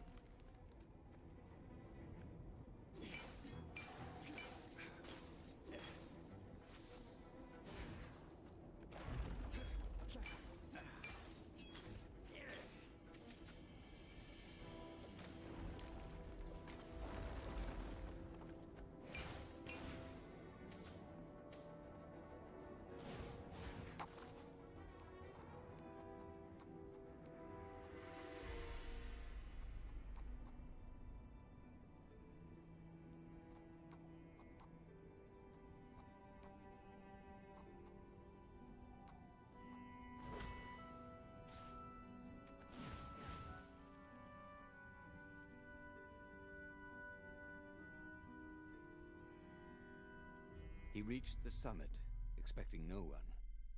But there she was, steaming, pacing. "I'm gonna kill him," she said. "I'm gonna kill all these ravens, and then him, and then his family, and all the eggs and tadpoles. And then I'm gonna burn down their pond." "Did you go and get the Iblis stone?" "Do you see all these ravens I killed? So much power." "Yeah, great," Bernardo said. "You really want power from a demonic rock? You want the stone, don't you?" Not really." "Good. I'd rather not have to kill you." He told her he loved her, that he wouldn't let the Iblis stone take her, even if he had to die for it. Well, he planned to tell her. Now didn't seem like the right time. She'd probably cool off in a bit. So he let her get in her ship and fly off. He rushed back to the Farfarer and followed her, keeping a healthy distance. Zenobia's ship was just visible through the clouds ahead. How could he reason with her? But he had to. The rebels were down for the count. No wonder. He'd betrayed the location of their base and then he'd abandoned them. And if she became Empress while she was in the grip of the Iblis stone, if she became Empress by murdering her father, she could still be a great Empress. But she could also be a nightmare Empress. She had to be stopped.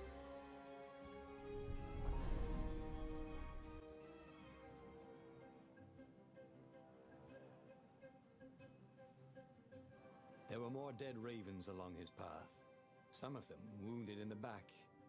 He knew she could have easily talked her way past them, or clouded the little tiny raven brains with a spell. She was going out of her way to kill everything in her path. This wasn't Zenobia, not as he knew her.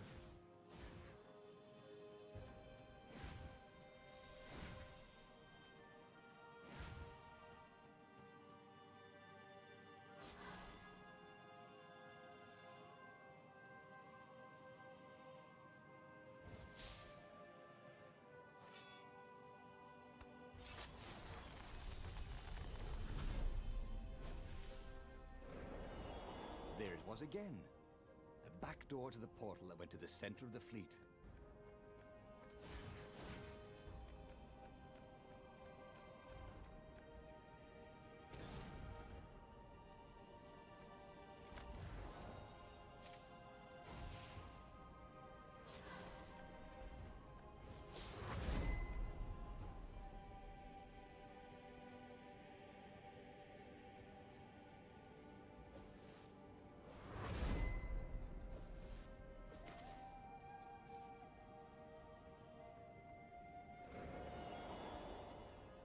So, his beloved was possessed by the spirit of a demon. That's what it meant to be a hero. To brave the darkness in your loved one's soul. To have faith there was still good in her. To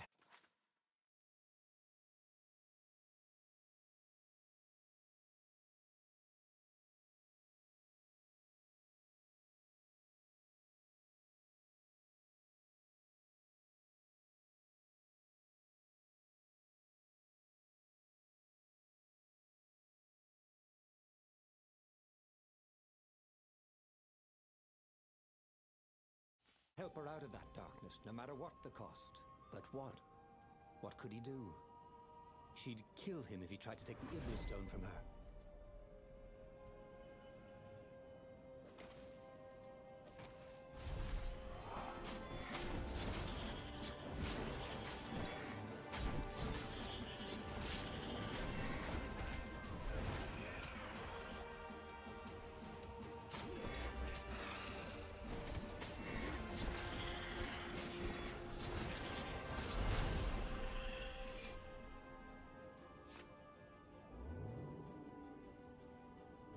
Imagine getting a horse up in one of these things. He would be cursing a blue streak.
the end of the trail of raven corpses was Zenobia. Her father was frantically rigging a strange apparatus wrapped around a glowing core. "Don't do it!" he shouted. "You'll hate yourself in the morning! Stay back!" She screamed in a horrible voice he'd never heard before. It froze him in his tracks. The Emperor stared at him. "Run," he told the toad, "or hop!" But he didn't manage to voice it, only think it. Zenobia stabbed her blade forward, and His Majesty fell dead. She began laughing hysterically. Or was she weeping? "Just walk away," she laughed at him. "I've no more use for you." There was something he needed to do, but he couldn't figure out what it was. So he did as he was told. As he walked away, he felt a chill in the world. The light in the sky seemed to dim. He didn't dare turn. He had a nagging feeling there was something he should have done just then. Something heroic. But he could not have taken the Iblis stone from her by force, and she would not have parted with it willingly. A cold wind blew from where she had been, but he still didn't dare turn. And then, an awful laughter filled the air, and all the torches and all the ships went out, and he realized what he should have done. But by then, it was too late to do anything. He should go back to some of the choices he'd faced before. Maybe there were new paths that had opened up, like those doors he was opening up all over the map that took him to new treasures and around his enemies. But he'd learned another true thing. Zenobia still had feelings for him.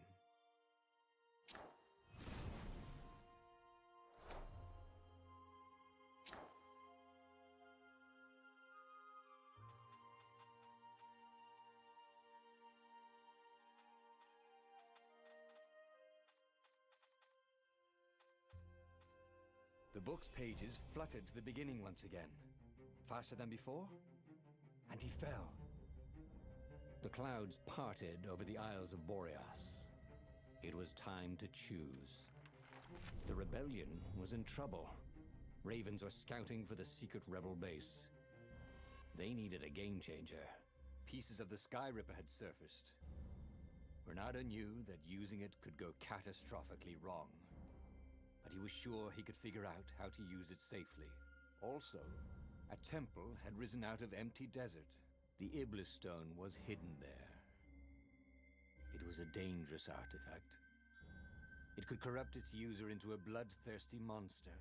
Maybe he could find a way to use it, to take its power without surrendering to its wickedness. And also, his old friend Lupino needed rescuing. Of course, Renato had a pretty strong suspicion that Lupino had betrayed the rebellion, and he had a gut feeling that he needed to use that to his advantage. Renato finally realized that Lupino was a traitor to the cause, and maybe Renato could use that somehow.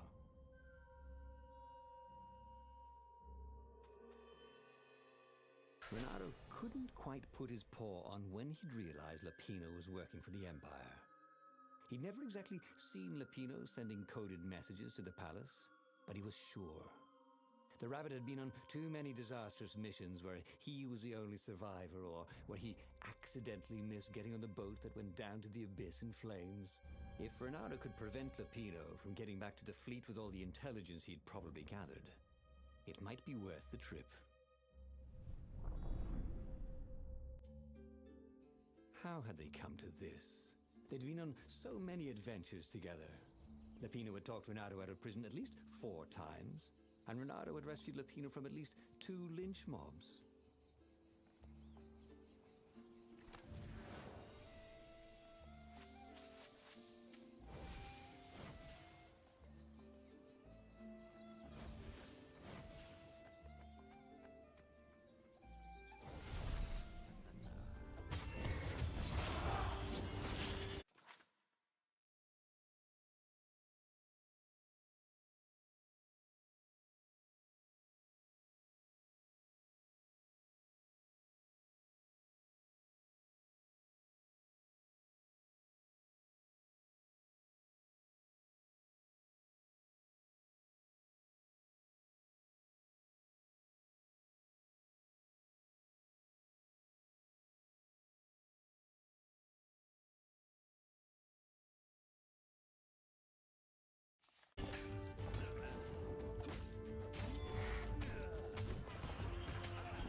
always felt that the rabbit resented him.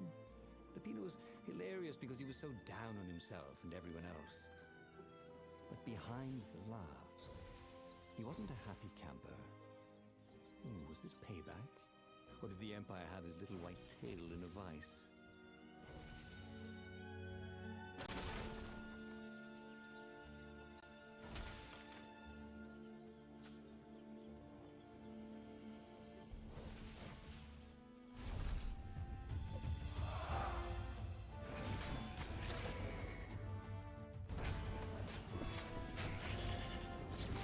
That was fun. Let's do this again sometime.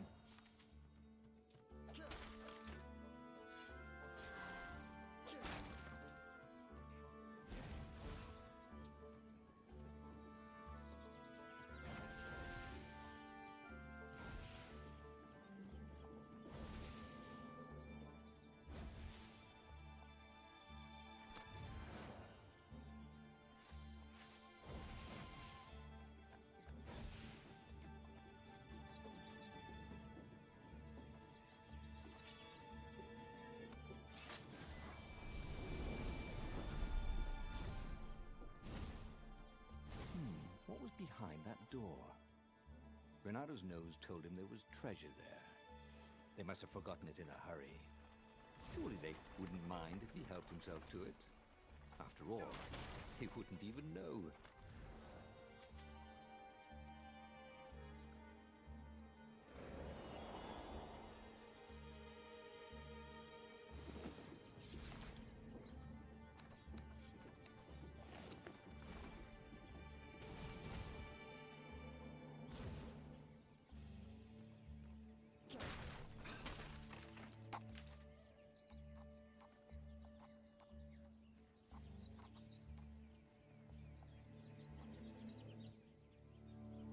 This was way better than being able to shrink down to the size of an ant. What was that all about, anyway?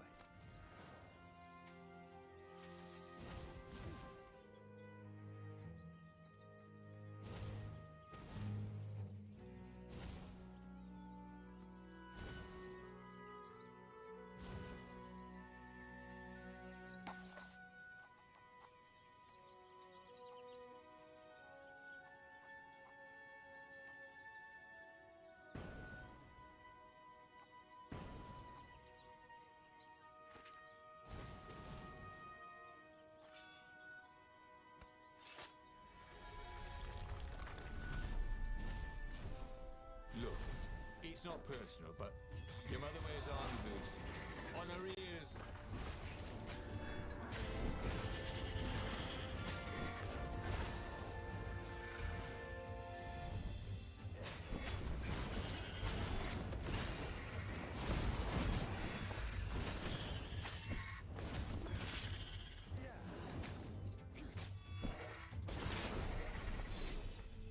Ravens were landing everywhere from dropships.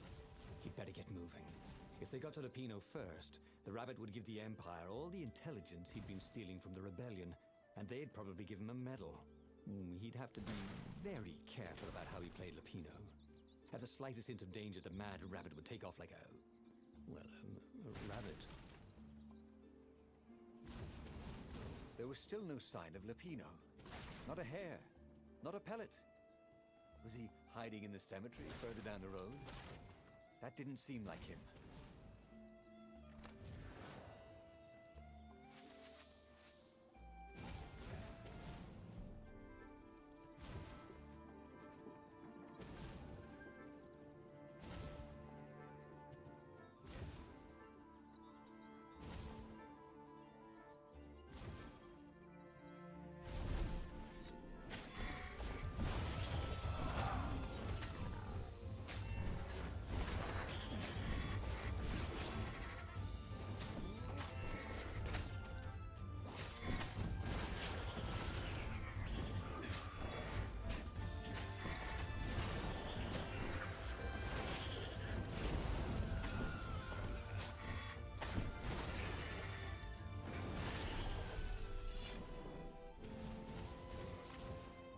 Lupino would betray him.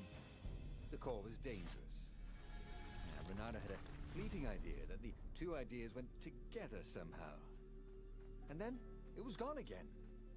Ah, damn ideas. They never stuck around when you needed them.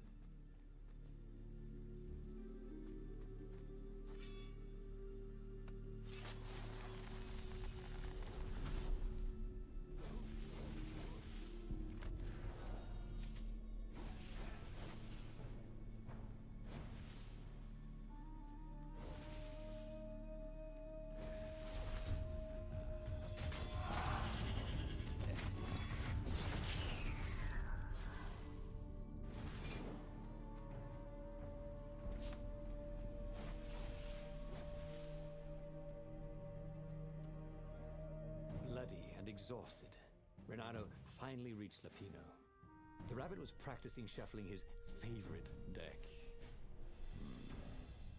Now that he knew what the rabbit was, there were a few things about him that Renato didn't find so amusing anymore. You sent me an urgent message saying that you're in danger. Oh, I am. The ravens are coming. Now, I got a clever plan to kidnap Zenobia. Renato wanted to clap shackles on the rabbit and shout, "You're a traitor, and I'm not falling for it." But if there was one thing Renato was sure of, it was that the core of the Sky River was dangerous mostly to its user. If he could put it in the Emperor's hands, old Isengrim III might blow himself and his fleet up with it. Yes, that was it.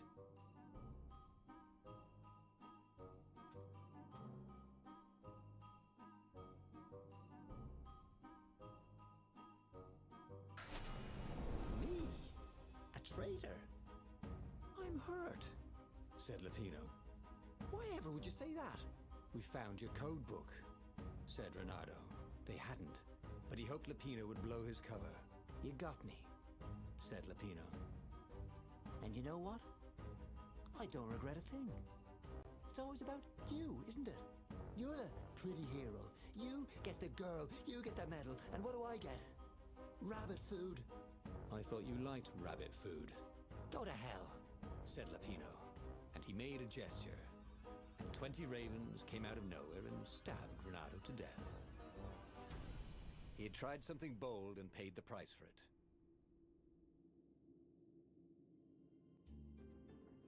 How had they come to this? They'd been on so many adventures together. Lapino had talked Renato out of prison at least 4 times, and Renato had rescued Lapino from at least 2 lynch mobs.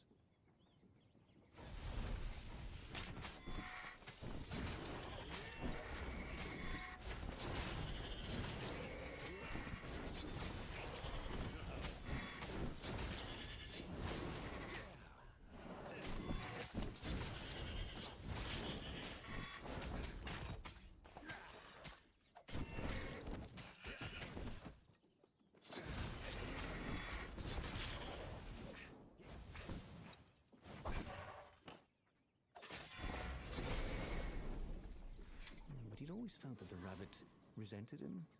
Lapino was hilarious because he was so down on himself and everyone else. But behind the laughs, he wasn't a happy camper. Was this payback? Or did the Empire have his little white tail in a vice? So that's what they meant by a firewall. What unlocks a firewall?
ravens were landing everywhere from dropships. He'd better get moving. If they got to Lapino first, the rabbit would give the Empire all the intelligence he'd been stealing from the rebellion, and they'd probably give him a medal. He'd have to be very careful about how he played Lapino. At the slightest hint of danger, the mad rabbit would take off like a rabbit.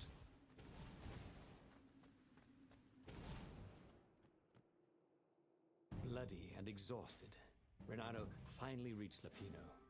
The rabbit was practicing shuffling his favorite deck.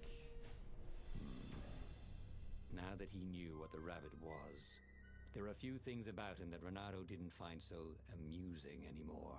You sent me an urgent... Oh, I am. The ravens are coming. Now, I've got a clever plan to kidnap Zenobia. Renato wanted to clap shackles on the rabbit and shout, "You're a traitor, and I'm not falling for it." But if there was one thing Renato was sure of, it was that the core of the Sky Ripper was dangerous mostly to its user. If he could put it in the Emperor's hands, old Isengrim III might blow himself and his fleet up with it. Yes, that was it. Renato felt like a real hero, brave and smart. He told the rabbit all about the Sky Ripper's God's Eye core. "I'll go get the core while you attack Zenobia," he told the rabbit. "Wait, I've an even better idea. I'll get the core and you attack Zenobia," said the rabbit. "Right, yeah, that is better," agreed Renato. Perfect.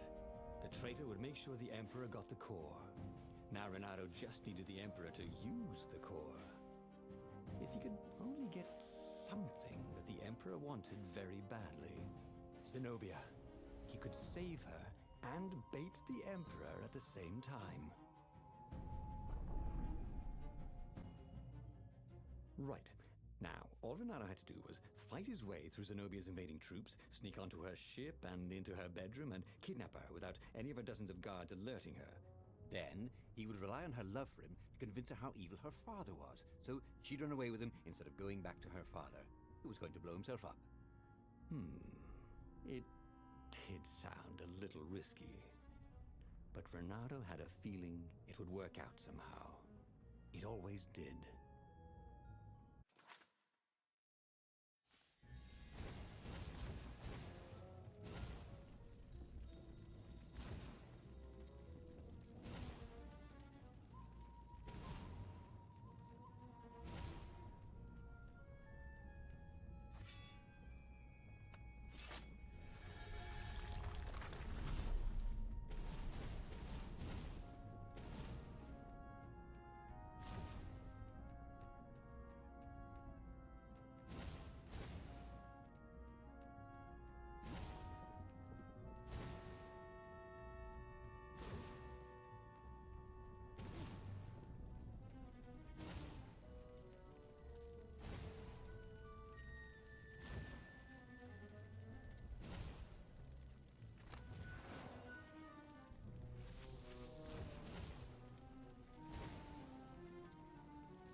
Renato had a lot of crafting materials.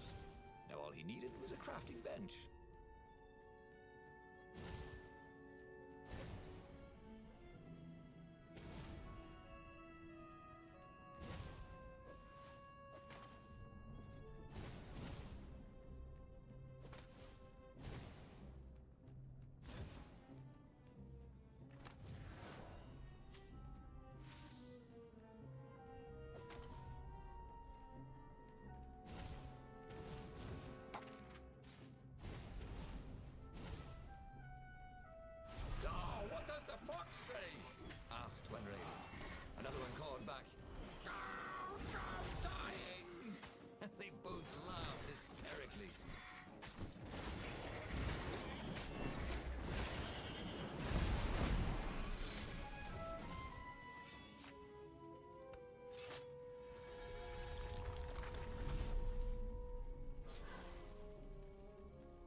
sword felt even colder.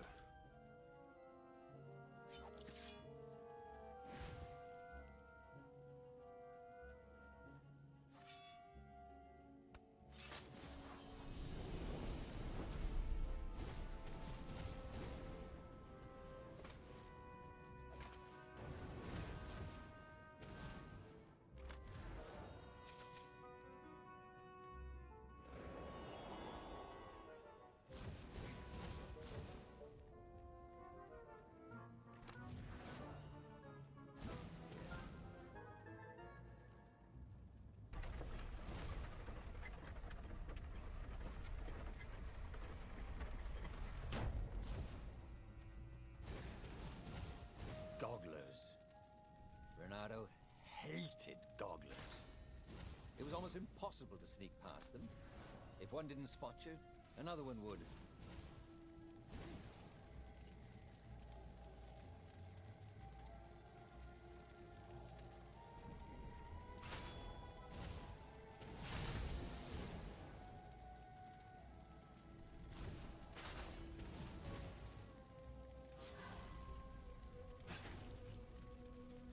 Didn't your mother tell you it's rude to stare? Snapped Renato, a little smug.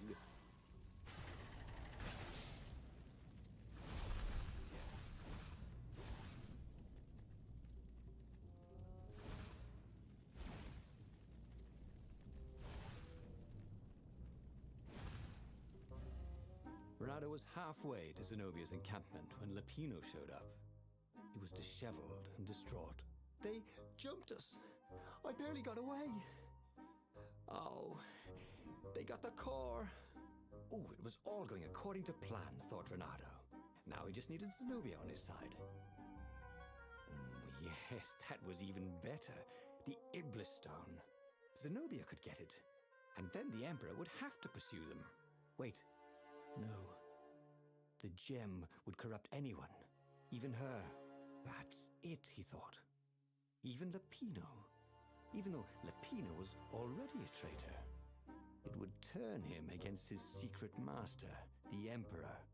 He would try to make himself Emperor. And the Emperor would have to defend himself with the core. Boom. He was a super genius. This is terrible, Renato told the rabbit. If only I had gone for the Iblis Stone. But now it's lost in enemy territory. He handed Lapino a map. It gives the bearer so much power. We can only hope the Emperor never finds it. What was that? Said Lapino. I think someone's following us. I didn't hear anything. Rabbit ears. You go on ahead. I'll check it out. And with that, Lapino hopped off with the map.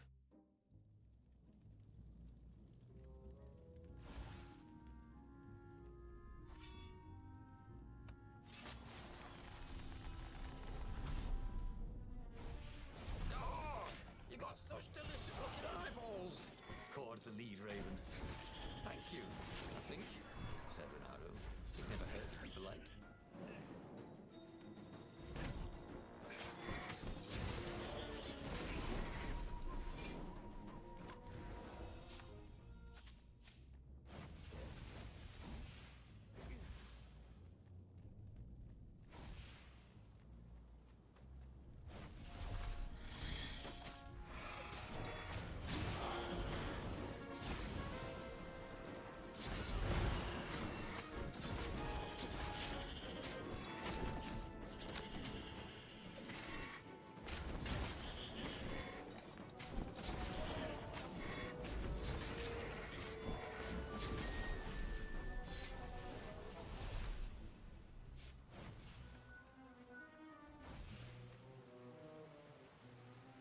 Renato slinked through Zenobia's ship, making no sound at all. She was curled up on her bed. He'd forgotten how beautiful she was, how sleek, how soft. He tapped her on the shoulder with his sword. She was made of smoke, and he noticed he had a very solid blade to his throat. Did you really think you could capture me? Purred a familiar voice. I just wanted to chat, said Renato. Did you ever wonder why the Emperor adopted you? He needs a sacrifice. Someone who truly loves him, to make a bargain with the lost gods. That's a vicious lie. He wants to bring them back. Oh, that's crazy. Why would anyone... They could make him immortal. An eater of souls. And with that, her eyes widened. She understood. Renato told her how he had rescued a priest whose order had been massacred. How he had slept in a burnt village. At midnight, the Emperor's victims had come to him in his dreams to tell him of the hideous eldritch rituals they'd been sacrificed in. He could still see those kittens and puppies. Their wide, sad eyes, their moist noses. You can't prove that. I've got a witness at the observatory.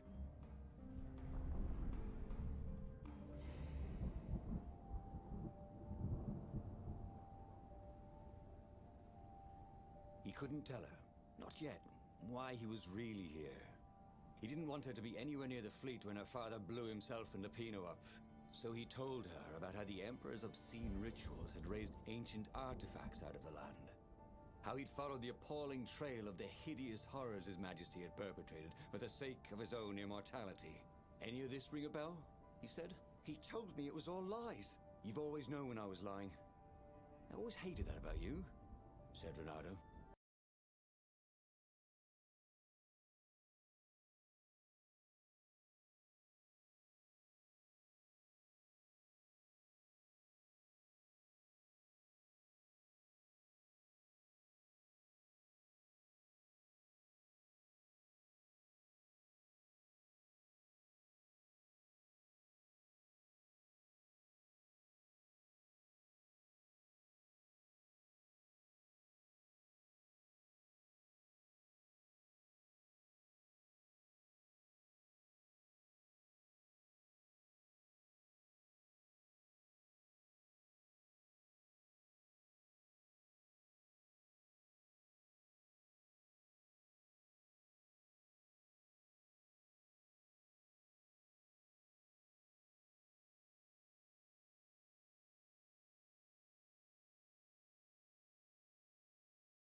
this when I need to do actual gaming.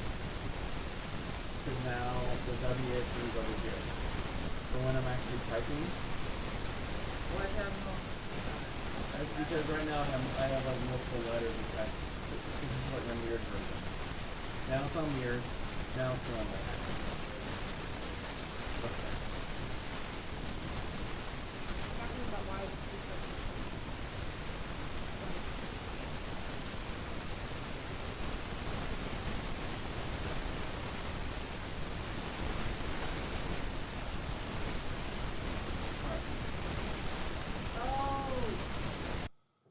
King Jesus, you're holy, amazing.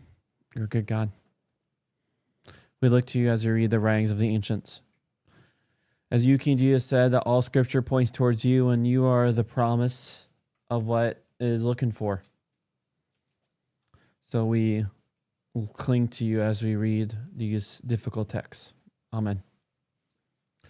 Sometime after this, Abraham was told, now Milcah too has borne children to your brother Nahor.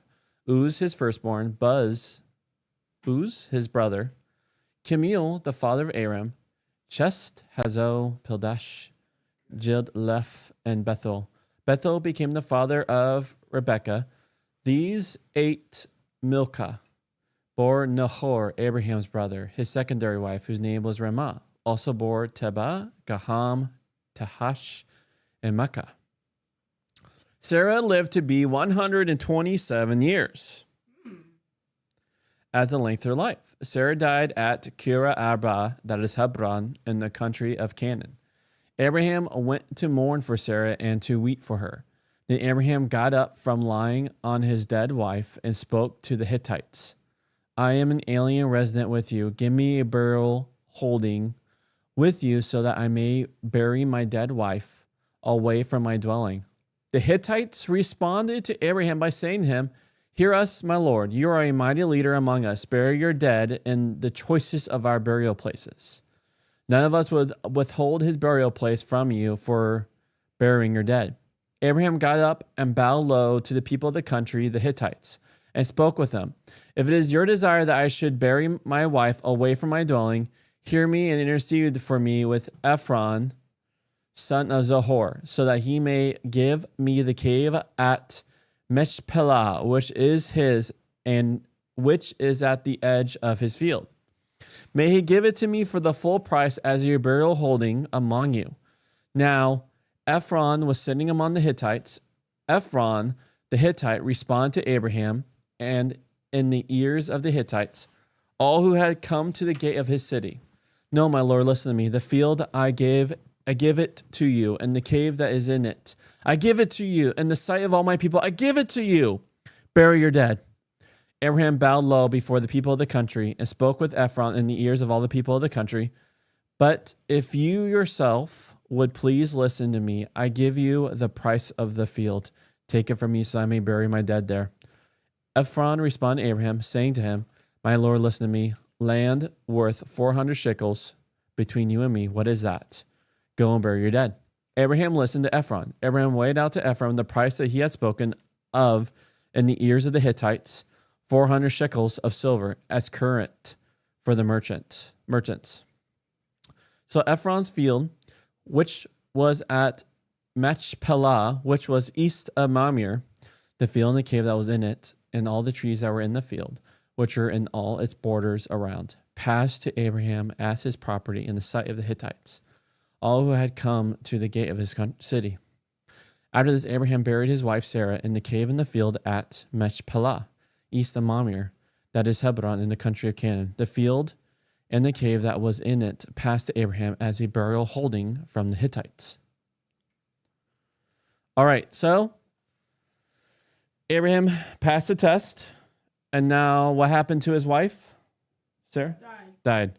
Right, and so now here is some, I guess we were looking into ancient land buying practices in front of people to make sure it's honored.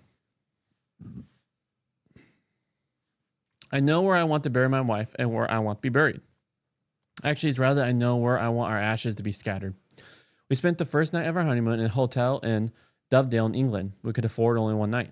a lovely valley in the hills of Derbyshire with this stream running through it, not far from the retreat center where we first met. After breakfast and bright sunshine, we walked down the valley to a place where there were stepping stones across the stream. Anne was wearing a very short summer dress, white with a blue and green flowery pattern, which she had made. It is as well I can remember the details because I accidentally threw away most of our honeymoon photographs, but that is another story. We eventually lived for 27 years quite near Dovedale and would sometimes go there on a Saturday or Sunday with our sons and even have lunch on the hotel's patio. So I imagine Anne dying here in the United States and having her cremated and taking her ashes back to England and walking by myself down that same lane and scattering the ashes near the stepping stones and having tea on the hotel patio. And I hope my sons will scatter my ashes there too. Or maybe all that will be reversed, which will be fine. It is more traditional to want to have an actual burial place with a tombstone, and it is something like this that Abraham wants for Sarah. He needs to have a place that is away from his dwelling. He does not expect to bury Sarah in his backyard, but he wants the place to be not too far away. By implication, I presume he wants to be buried there with her, and this is what his sons do for him in due course. The idea of a burial cave is that there is plenty of room for the whole family. When you die, you go to be with your family. So he negotiates the purchase of a cave that will work as a burial site in the area where he lives. In a broader context, the Hittites were one of the major civilizations of the Middle East in Abraham's day. But those Hittites lived in Turkey. In the Old Testament, the Hittites usually appear as one of the many ethnic groups of indigenous to Canaan, whom the Israelites eventually replace. Maybe these are a group of those other Hittites who had migrated to the Hebron area, or maybe they were another group with a similar name. But evidently, they're the people who control the area, with whom Abraham has to negotiate the acquisition of a burial place.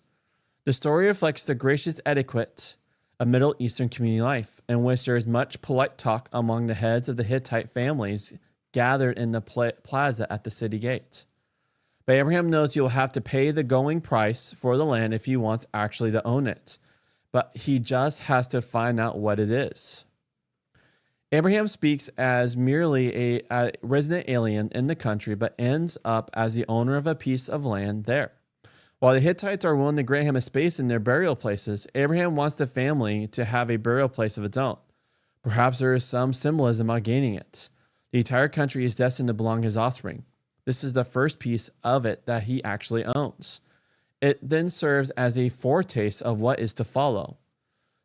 Though God declared the intention to give them the country, and one might wonder whether Abraham is supposed to be paying money for it. For Sarah herself, it means she is forever at home in the country God has promised to her family. You can still visit the mausoleum erected over her burial place, on the assumption that this traditional location of the Machpelah cave is correct. It will seem reasonable that her family will make sure they stayed aware of where Sarah and Abraham were buried. And on the assumption that relationships between Israelis and Palestinians are not too fraught, Sarah deserves our remembering her. She is the great foremother of Jews and Christians. Muslims' attitudes to her are naturally more equivocal because of the way she treated Hagar and Ishmael. She is the spunky woman who lived for years with the aching sadness of childlessness, whom her husband knew he could not mess with, though he tried hard, and who was no pushover even for God. But she was a woman who eventually saw God's promises fulfilled and was able to laugh. Look to Sarah who bore you. God later urges the people of Judah when they are only a shadow of their former self. If God could do miracles with Sarah, he can do miracles with her descendants. The opening verses of Genesis 22 give people listening some important background to events that will follow. They concern the family back home in Haran and their significance for the story that will become clear in the next stage. All right. So also what's cool is Abraham, Joseph, Jacob all want to be buried here, which it shows that they also had hope of the resurrection. It only makes sense when you're putting great pains to be buried. Be buried in the place that's far away. All right. Imagine you guys want to do a Bible project for the next section? It'll probably be our last section anyways. Yep. Yeah, after this,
He couldn't tell her, not yet, why he was really here.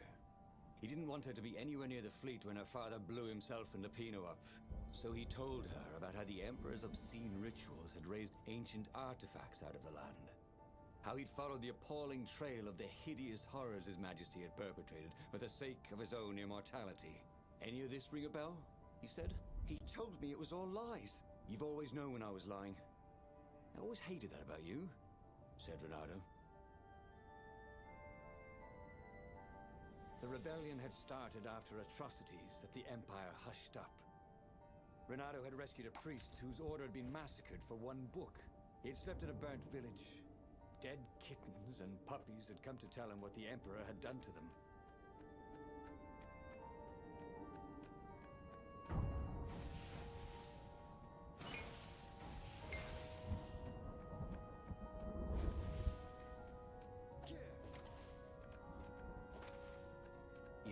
only he had some way to break the ice.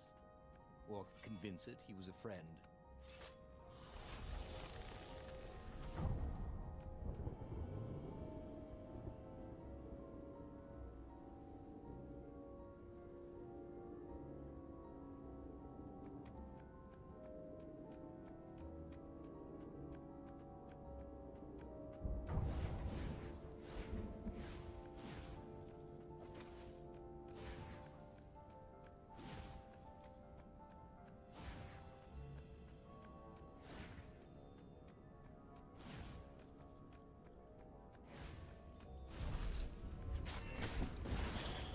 Stay there.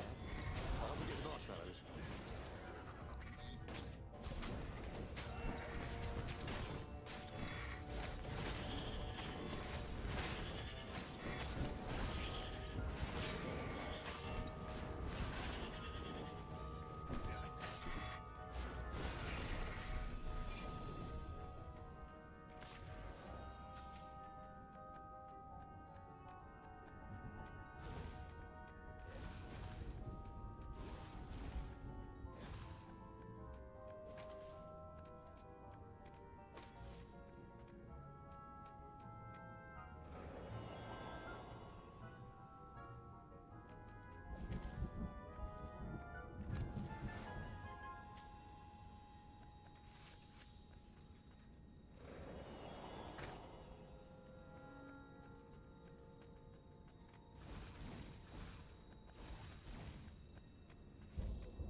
All this ore. Renato could forge a really great sword. He was a master forger. That probably wasn't the right word.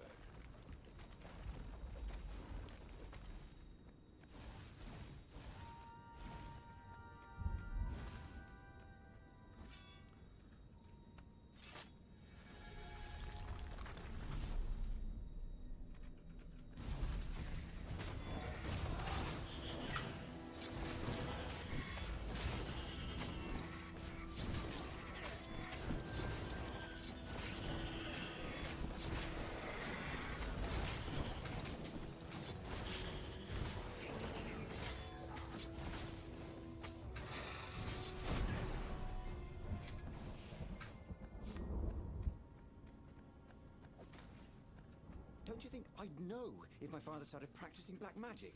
Why? Would you join in? No. I'd destroy his books and I'd... Oh, God. Okay, you're not completely wrong. They've resurrected one of his victims.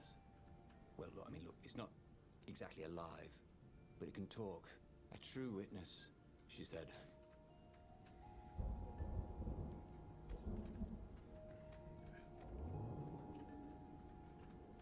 There was an inscription on the platform.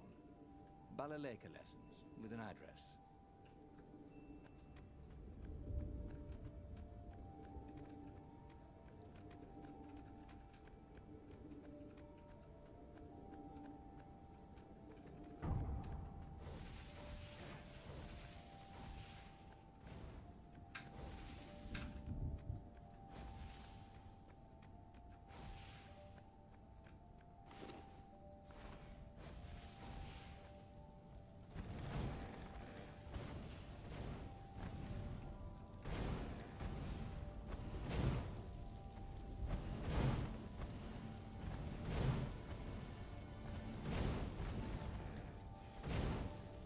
Cannon trap. Who doesn't love being shot at by cannons? And who kept these things loaded anyway?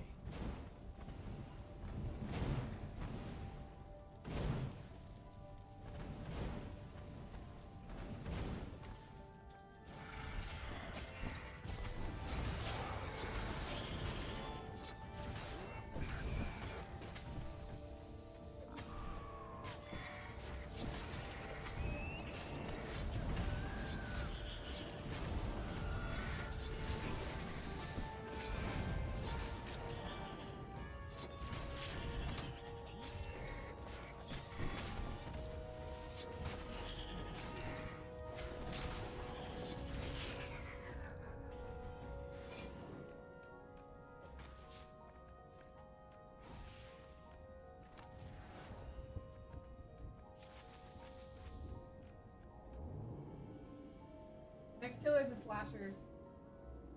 I'm gonna play Dukan for that reason. Actually, I'm gonna play Celeste.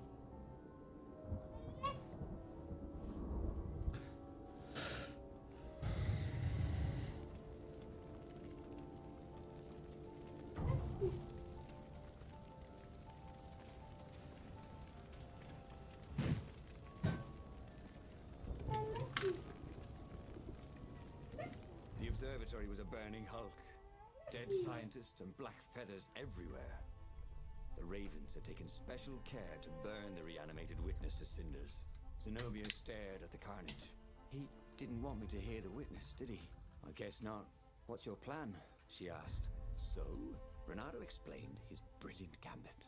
Sending Lapino to get the Iblastone, become super powerful and corrupted, provoke the Emperor into using the core against him, thus blowing up both of them, and hopefully the fleet too. Let me visit your council, she said, shaken. I want to help. Could he really trust her?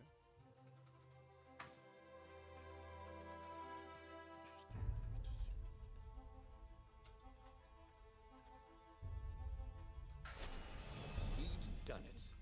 He'd made Zenobia see how evil her father really was. He wished she didn't feel this urge to join in the rebellion. After all, he'd taken care of the Emperor, right? Yeah, but she'd always been conscientious like that. She told him she had to go somewhere first.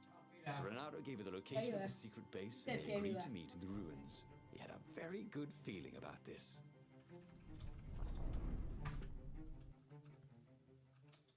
What had Zenobia gone off to do? What was more important than meeting the rebel council? Had he made a mistake, sending her to the ruins? No. He knew they could trust each other. He could trust her because she never broke her word. And she could trust him because she could see right through him. Well, she'd probably be there well before him. She at least didn't have to fight her way through rainstorms of ravens.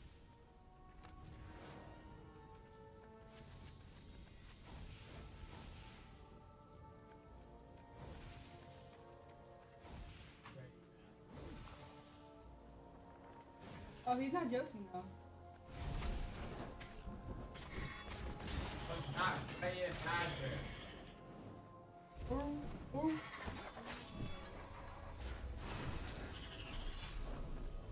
Literally, his name is Freddy. Zenobia, Hypatia, the kid's mother. Renato had never thought he'd date a librarian. He'd always figured himself for the barmaid type. But then, he'd never figured the library of Ubar would have comic books, or that Hypatia would know anything about them. He missed her.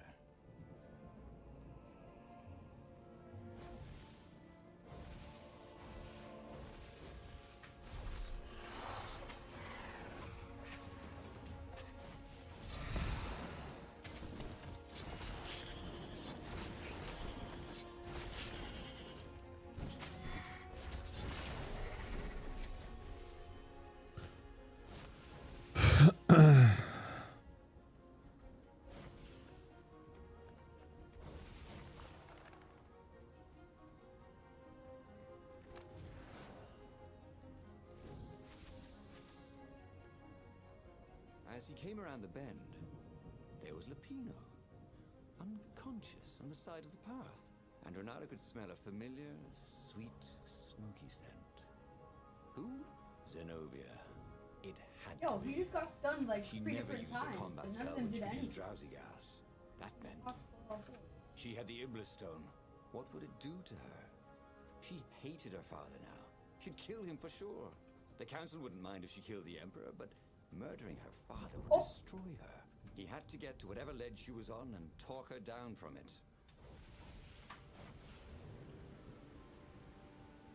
What did you do if one of these platforms stalled?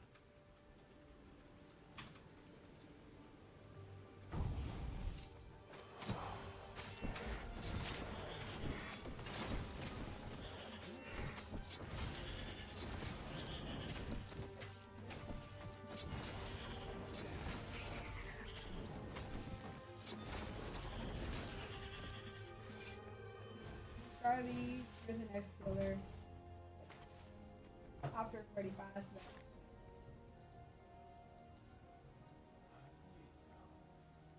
Because you have the most malice.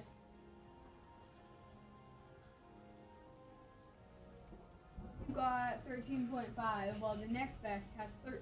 Absolutely. Whoever has the most malice is automatically the next killer. Where are you?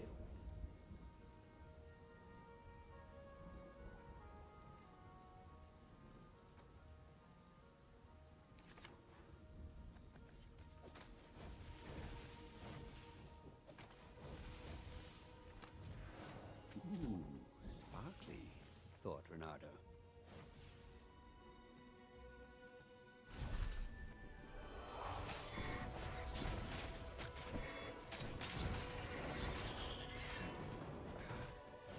Oh my gosh.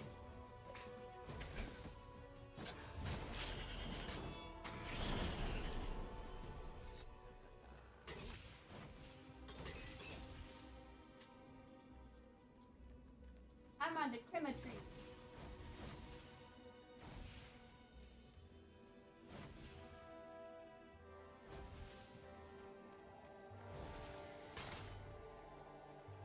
You blinked.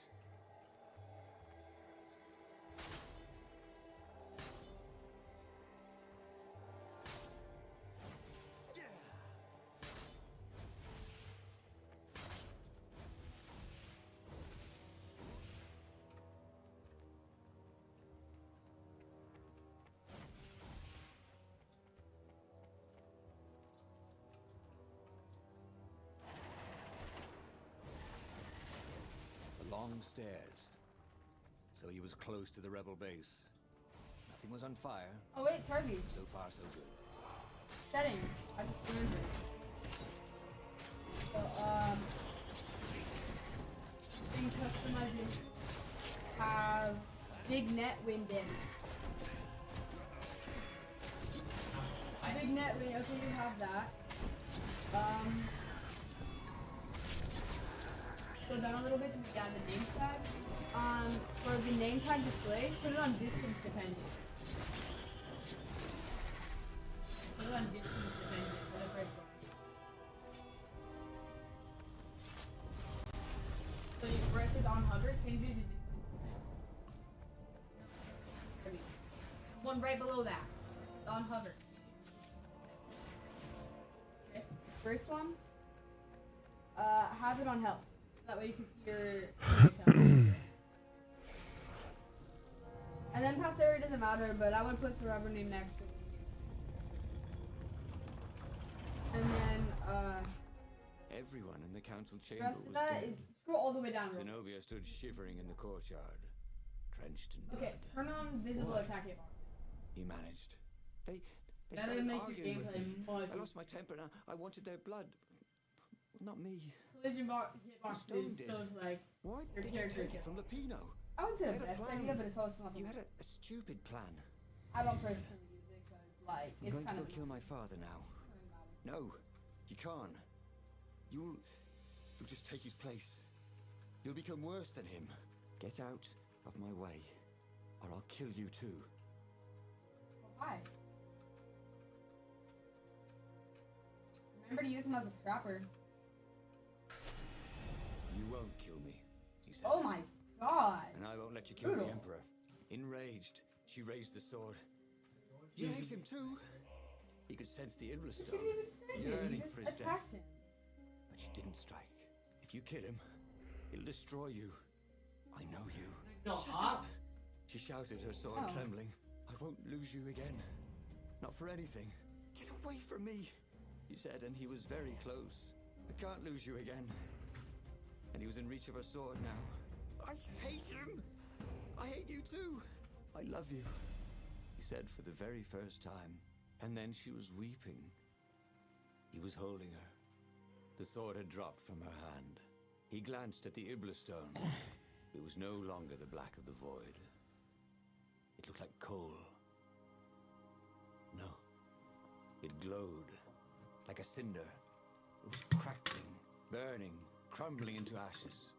You've always loved me, haven't you? Oh. She said. She was weak. The stone had taken so much from her. Always. he said. She staggered as he helped her up. Let me take you away. You can't get through either. The island of Avalon. Who do this? The sisters will heal you. He'll follow us. Then we need the Farfarer, the fastest ship in the Empire.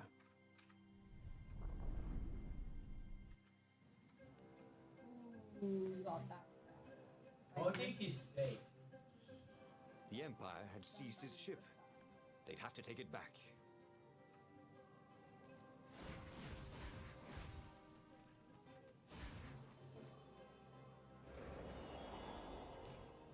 Oh! Yo, what? I told you, sniper's good. No, it isn't, Charlie. The only reason you're reading is because everyone in this lobby sucks. And I don't play shit then. Alright, I'll cook you next round. Okay, just wait. Renato had a feeling that Generators. was the back I'll door save you to last. something. Do generators But what? and get your malice up. And whatever abilities you can do to get malice as well. But I want you to be killer soon. I want to show you that actually a good player. Okay, the next person isn't very good.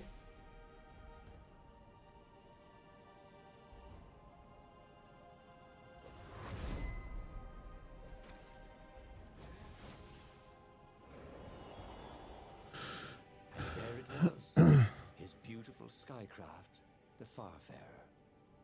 They would fare very far indeed, beyond the Empire, beyond the reach of the Empire, to the mystical island of Avalon. He didn't know exactly where it was, but he knew he Oh, could I find see. it. And they would find peace I don't have there. that. Second star on the right, and straight on till morning, laughed Zenobia. Bro, And the they laughed sniper together Jondo for is the still first not time good. in a long time. You got lucky by predicting me.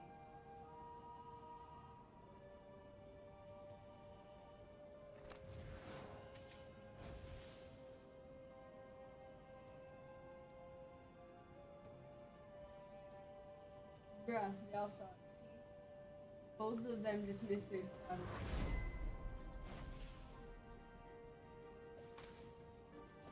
Three of them now. Three. This guy is running with a kickball. He's running backwards.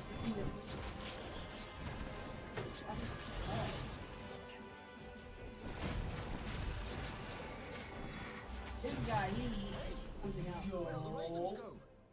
The live ones, I mean. He thinks he's hiding, bro. You're hiding from no one. Think you're invisible with that.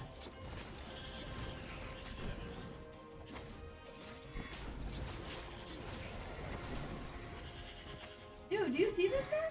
He's cool butt. Wait, he actually stunned you. Never mind. No He still sucks. skateboarding, the sign said. But that's like the first time he's been stunned all game in game.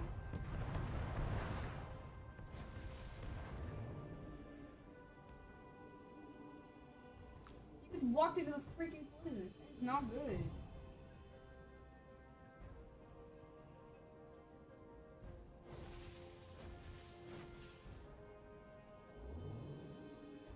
Like, what was that, bro? And this guy's already one shot.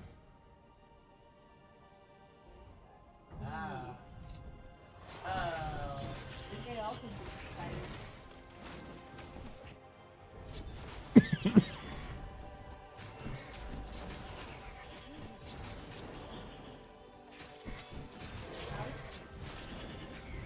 Gave you a free hit and I'll wait for one more. Yeah, free hit.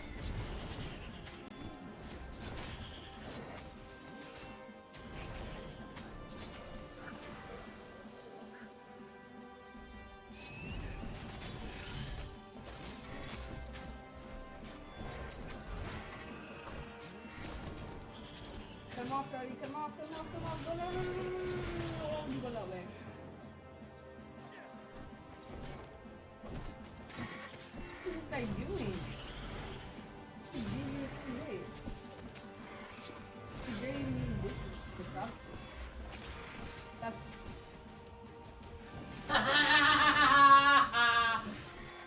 You fought.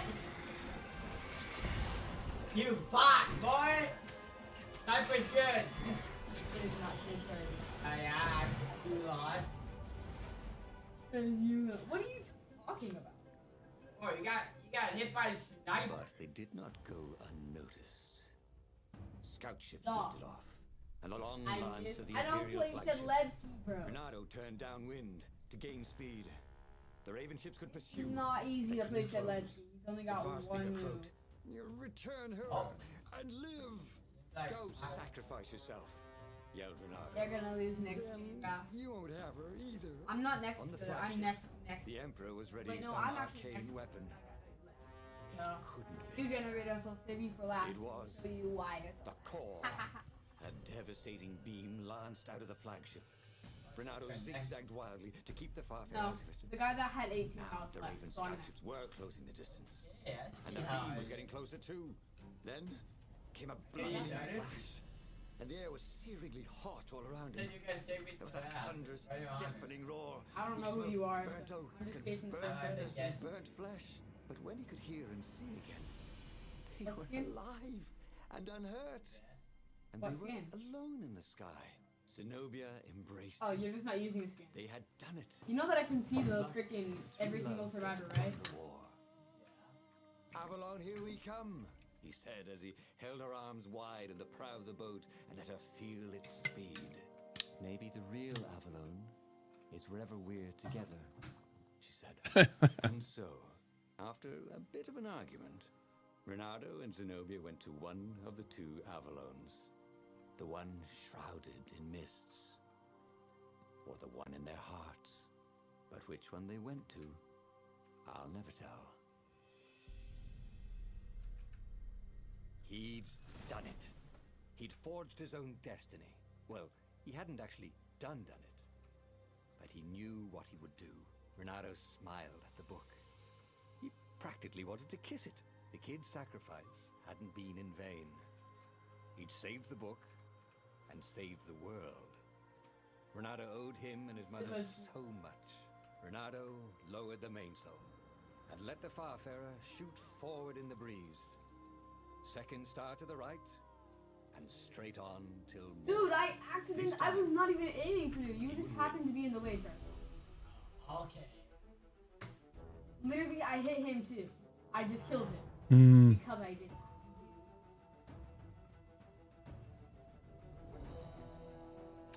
You know what? When there's a game I truly enjoy, you have to let the credits happen.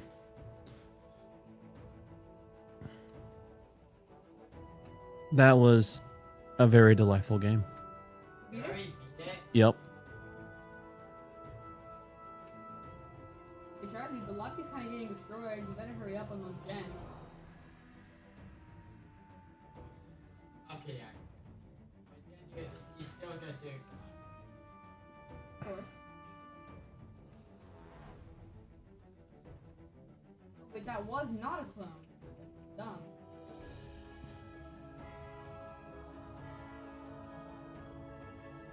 What are you doing, bro?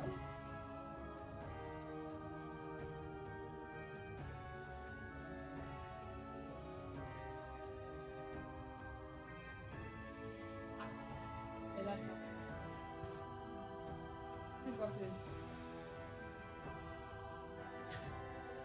Charlie, move! Where are they use the same voice actor?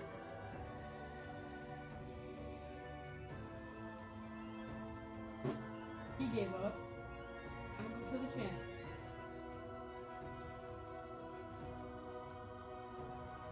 Oh my god, he had weakness something like 100.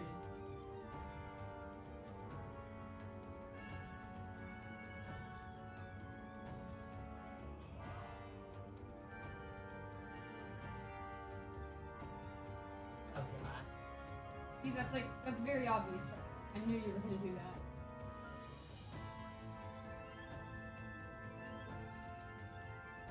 so what? You just not stand still? No, you just use your charge and you were right in front of me. I was able to get a free M1, so it's pretty obvious that anybody would have done that if they're not very good at guess. Easy. Hey, I still got last. Oh, you can't Dude, I saved you for last. You were standing next to me. What I the could have heck? killed you like a million times. What are you talking about?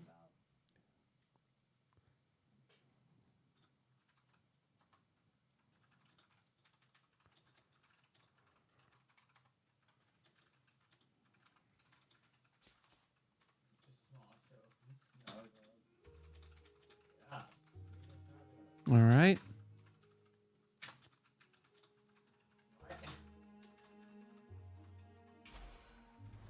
I think that's that, right? All right, guys. Thanks for joining me. Catch you guys later. All right. I'm going to hit this.